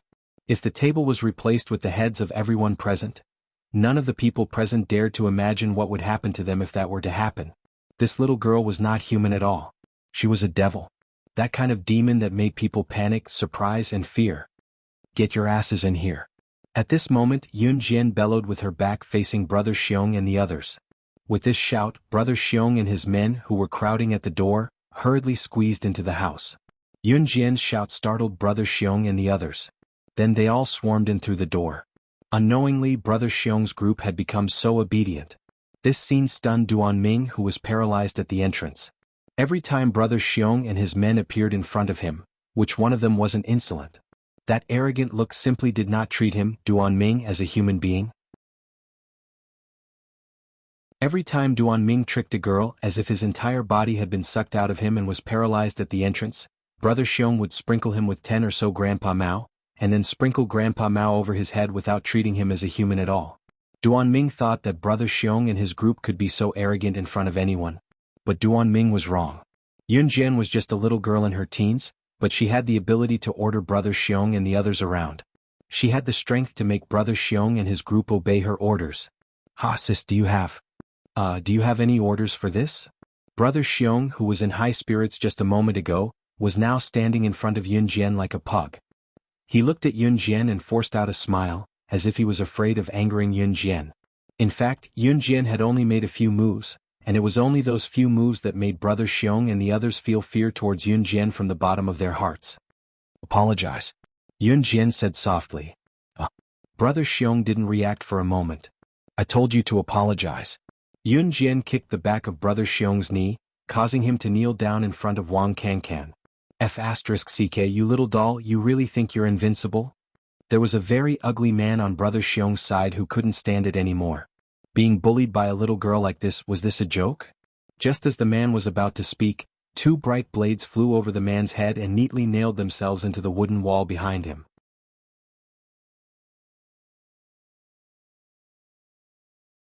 Chapter 1483. That blade had flown right over his head. Then it nailed into the wooden wall behind the man. At this moment, the man was so scared that he was completely dumbfounded. He turned around in a daze and looked at the 2 blades that had flown into the wooden wall. His eyes were lifeless. How many years of training would it take to achieve such a superb throwing knife technique? Moreover, did such a throwing knife technique really come from the hands of a young girl in her teens? It seems that all of you are very unconvinced. Then I can only use extreme methods to resolve today's matter. Yun Jian clenched her fists. Her red arc rose, and her entire person was like a god of death from hell, causing people to be terrified. Kacha kacha. Yun Jian clenched her fists and a series of crisp sounds came from the bones of her fingers. This scene scared Brother Xiong out of his wits. He was afraid that he would be implicated, so he shouted at the brothers behind him, "All of you apologize to Lousy. Quick! You bunch of useless pigs." With that, Brother Xiong hurriedly stood up, and then bent down to apologize to Wang Kankan. I apologize. It's all our fault today. It's all our fault. It's our fault. It's our fault. We deserve to die. Damn it." As Brother Xiong spoke, he even stretched out his hand and slapped himself on the face. At the same time, Brother Xiong's attention was always on Yun Jian, as if he was afraid that Yun Jian would kill him. "Scram," Yun Jian said indifferently to Brother Xiong and the others. Then she took off her coat and let Lu Fian drape it over Wang Kankan's body. Hey, we'll scram. Hearing that Yun Jian did not care about this matter, Brother Xiong and the others decided to escape first and come back to settle the score with Yun Jian next time. When they passed by the main entrance, Brother Xiong even pointed at Duan Ming as if to say, "Just you wait." Wang Kankan did not cry. She was very strong, but she glared fiercely at Senior Duanming who was sitting at the door. Her Senior Duanming, the Senior Duanming she loved the most, was actually that kind of person. Back then she had fallen in love with Duanming because she was in the same school as Duanming in junior high. One time, during physical education class, her ping-pong ball had accidentally fallen into a smelly ditch in the school. Duanming was the only one who saw that she was in trouble and stood up to help her pick up the table tennis ball from the smelly ditch. At that time, Duanming was honest, well-behaved, and excellent in his studies. Wang Kankan silently liked him. When he reached high school, he even deliberately found out from others about the school that Duanming planned to enter, and then secretly entered the same high school as Duanming. However, Wang Kankan never have imagined that a person's living environment could change a person's mentality. Perhaps in the beginning, Duanming was an honest and well-behaved person, but living in a family that didn't even have enough to eat, if there was a job that could let him eat his fill, or even do bad things, Duanming would definitely do it without even thinking about it. Kankan, it's fine. It's fine. Let's go. Lu Fian put on her coat and glared fiercely at Wang Kankan who was on top of Duanming at the entrance. She reached out and hugged Wang Kankan, patted Wang Kankan's back lightly and whispered a few words. I'll send you back to school. Yun Jian had already retracted the dagger and throwing knife that she had thrown out. These daggers and throwing knives could be recycled and reused. She didn't have the habit of sticking these daggers and throwing knives into wooden stools and tables and then throwing them away.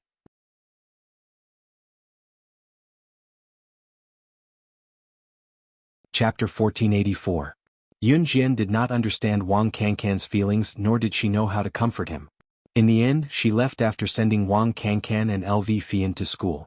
Before she left, LV Fian thanked Yun Jian on behalf of the groggy Wang Kankan. Xiao Jian today is really... I don't know what to do if it wasn't for you, as long as he's fine, Yun Jian replied. I'll help Kankan back to his dorm then. Drive slowly when you get back later. Don't get caught by the traffic police. LV Fian reminded softly as Yun Jian was an underage driver. Yun Jian nodded and returned to her Lamborghini sports car. She only left when she saw LV Fian helping Wang Kankan into the school gate. On her way home she received a call from Su Zetian. Yun Jian was now developing her legitimate business and mafia business. Her legitimate business was New Cruise while her mafia business was Falcon Hall. Su Zetian and Zhang Jifan were the spokespersons for Falcon Hall and New Cruise respectively. Without Yun Jian around, Falcon Hall and New Cruise were supported by them. Su Zetian called to say that he had found out about the mafia that He Long and Qi Shangjin were in. Zhang Jifan came over to report to Yun Jian about New Cruise's recent sales trend as well. Ding ding bar, wait for me at the usual spot. Yun Jian told Su Zetian and hung up the phone. She stepped on the accelerator and turned her sports car toward Ding Ding Bar. 13 minutes later they arrived at the entrance of Ding Ding Bar. Ding Ding Bar was already crowded during the day. Due to its recent popularity in Longmen City, Ding Ding Bar was crowded during the day. When it was night time, people from the night market would usually come to Ding Ding Bar. Recently the other bars were not doing well in terms of sales. Only Ding Ding Bar's income was on the rise. This also showed that most of the people who came to nightclubs would choose Ding Ding Bar. In fact, there was another important reason for Ding Ding Bar's booming business. It was because Ding Ding Bar occupied a large area, about a quarter of the size of a school. Bars were usually only the size of a few rooms, but Ding Ding Bar was different. It was more than 10 times bigger than an average bar. Big investment, big return. The investment in Ding Ding Bar was high. It looked luxurious, but the consumption was similar to ordinary bars. Naturally, many people came. Some people thought of this, but they couldn't afford to invest. Naturally, they couldn't compete with Ding Ding Bar. At that time, Yun Jian had already arrived inside Ding Ding Bar. Yun Jian passed through countless private rooms and headed towards the VIP room in the corner. When they passed by a private room with its door open, Yun Jian could hear the noise of countless people inside, but she could still hear an obvious conversation in the private room. F***CK. I really don't know what kind of bad luck I have today. To think that he would meet such a terrifying woman. F***CK, I'm going to F***CK her to death. I'm not convinced. Yo, Brother Bear, what kind of person can make you so angry? Listening to your tone, could it be that the person was a woman? Why don't we brothers go a few rounds and F***CK her to death? We have hundreds of brothers here. Are you afraid that we can't F***CK a woman to death? We'll definitely vent our anger. If I meet her now, I'll beat her until she kneels down and begs me to f***ck her. Ha ha ha. When a group of men gathered together, it wasn't surprising that they liked to talk dirty. Yunjian was just passing by, but her ears were sharp. The words, "Brother Bear," made her raise her eyebrows slightly. Of course, Yunjian didn't dodge on purpose. She walked directly through the door of the private room. It happened to be the trace of Brother Bear's disgusting obscenities. Brother Bear had been saying f***ck, but when he saw Yunjian appear in front of him naked, his face instantly darkened. She's the terrifying woman who made us apologize just now.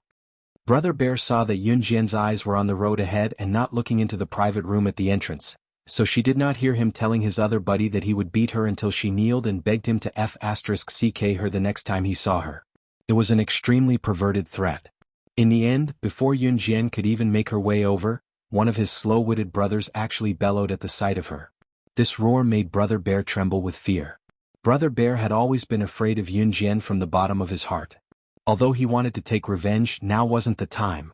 When Brother Bear's stupid brother roared, Yunjian, who was about to ignore him and walk over, turned around. Her pure and beautiful appearance shocked everyone present.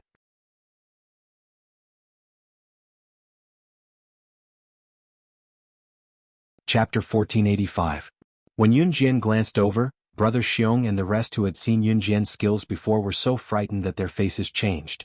The men who were discussing with Brother Xiong and the rest had not seen Yunjian's skills. Now that they saw Yunjian standing at the entrance and saw that Yunjian was such a beautiful young lady, all of them started whistling. Oh my, such a beautiful young lady. Brother Xiong, are you sure this young lady is the one who is so powerful that she could subdue all of you by herself? One of the men whistled and walked towards Yunjian. Then he stood not far away and looked at Yunjian for a long time before he finally asked. Such a beautiful young lady. Even I want to woo her and make her my girlfriend. Brother Xiong, no wonder you wanted to beat her up and made her beg you to f***ck her. Ah. That was not all. The man who was whistling stared at Yunjian's perfect face for a long time before he finally spoke. Brother Xiong was a little afraid that Yunjian would make a move. However, he suddenly thought about it. This was a nightclub. This was the territory of these gang members. Moreover, today was Brother Xiong's gang's gathering. The gang leader had booked more than 10 private rooms. Now all the people in the surrounding rooms were his brothers. There should be at least a few hundred people in this group. A few hundred people. Could it be that he, Brother Xiong, had to be afraid of Yunjian, this stupid woman? From the looks of it, he should let this woman lick his knees today. Just now she actually wanted him, Brother Xiong, to kneel down to Wang Kankan and apologize by slapping himself. If he did not take revenge for this, his name would be written in reverse. Yunjian looked up slightly at the room. She did not care about the gazes and comments of outsiders. Otherwise, just based on her identity as the #1 secret agent in her previous life, how many people would look at her and gossip about her? Back then there were even people who said that Yunjian knew Hun's leader. Then they said that she knew Hun's leader.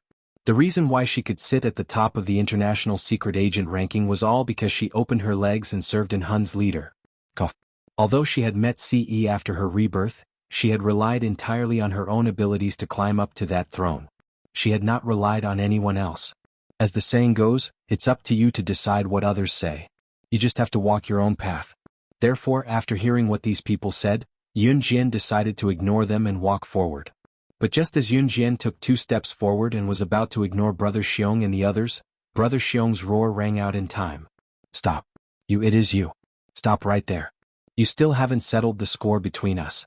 You want to leave? No way. The reason why Brother Xiong suddenly became so arrogant was because over 100 people from his gang were gathered here.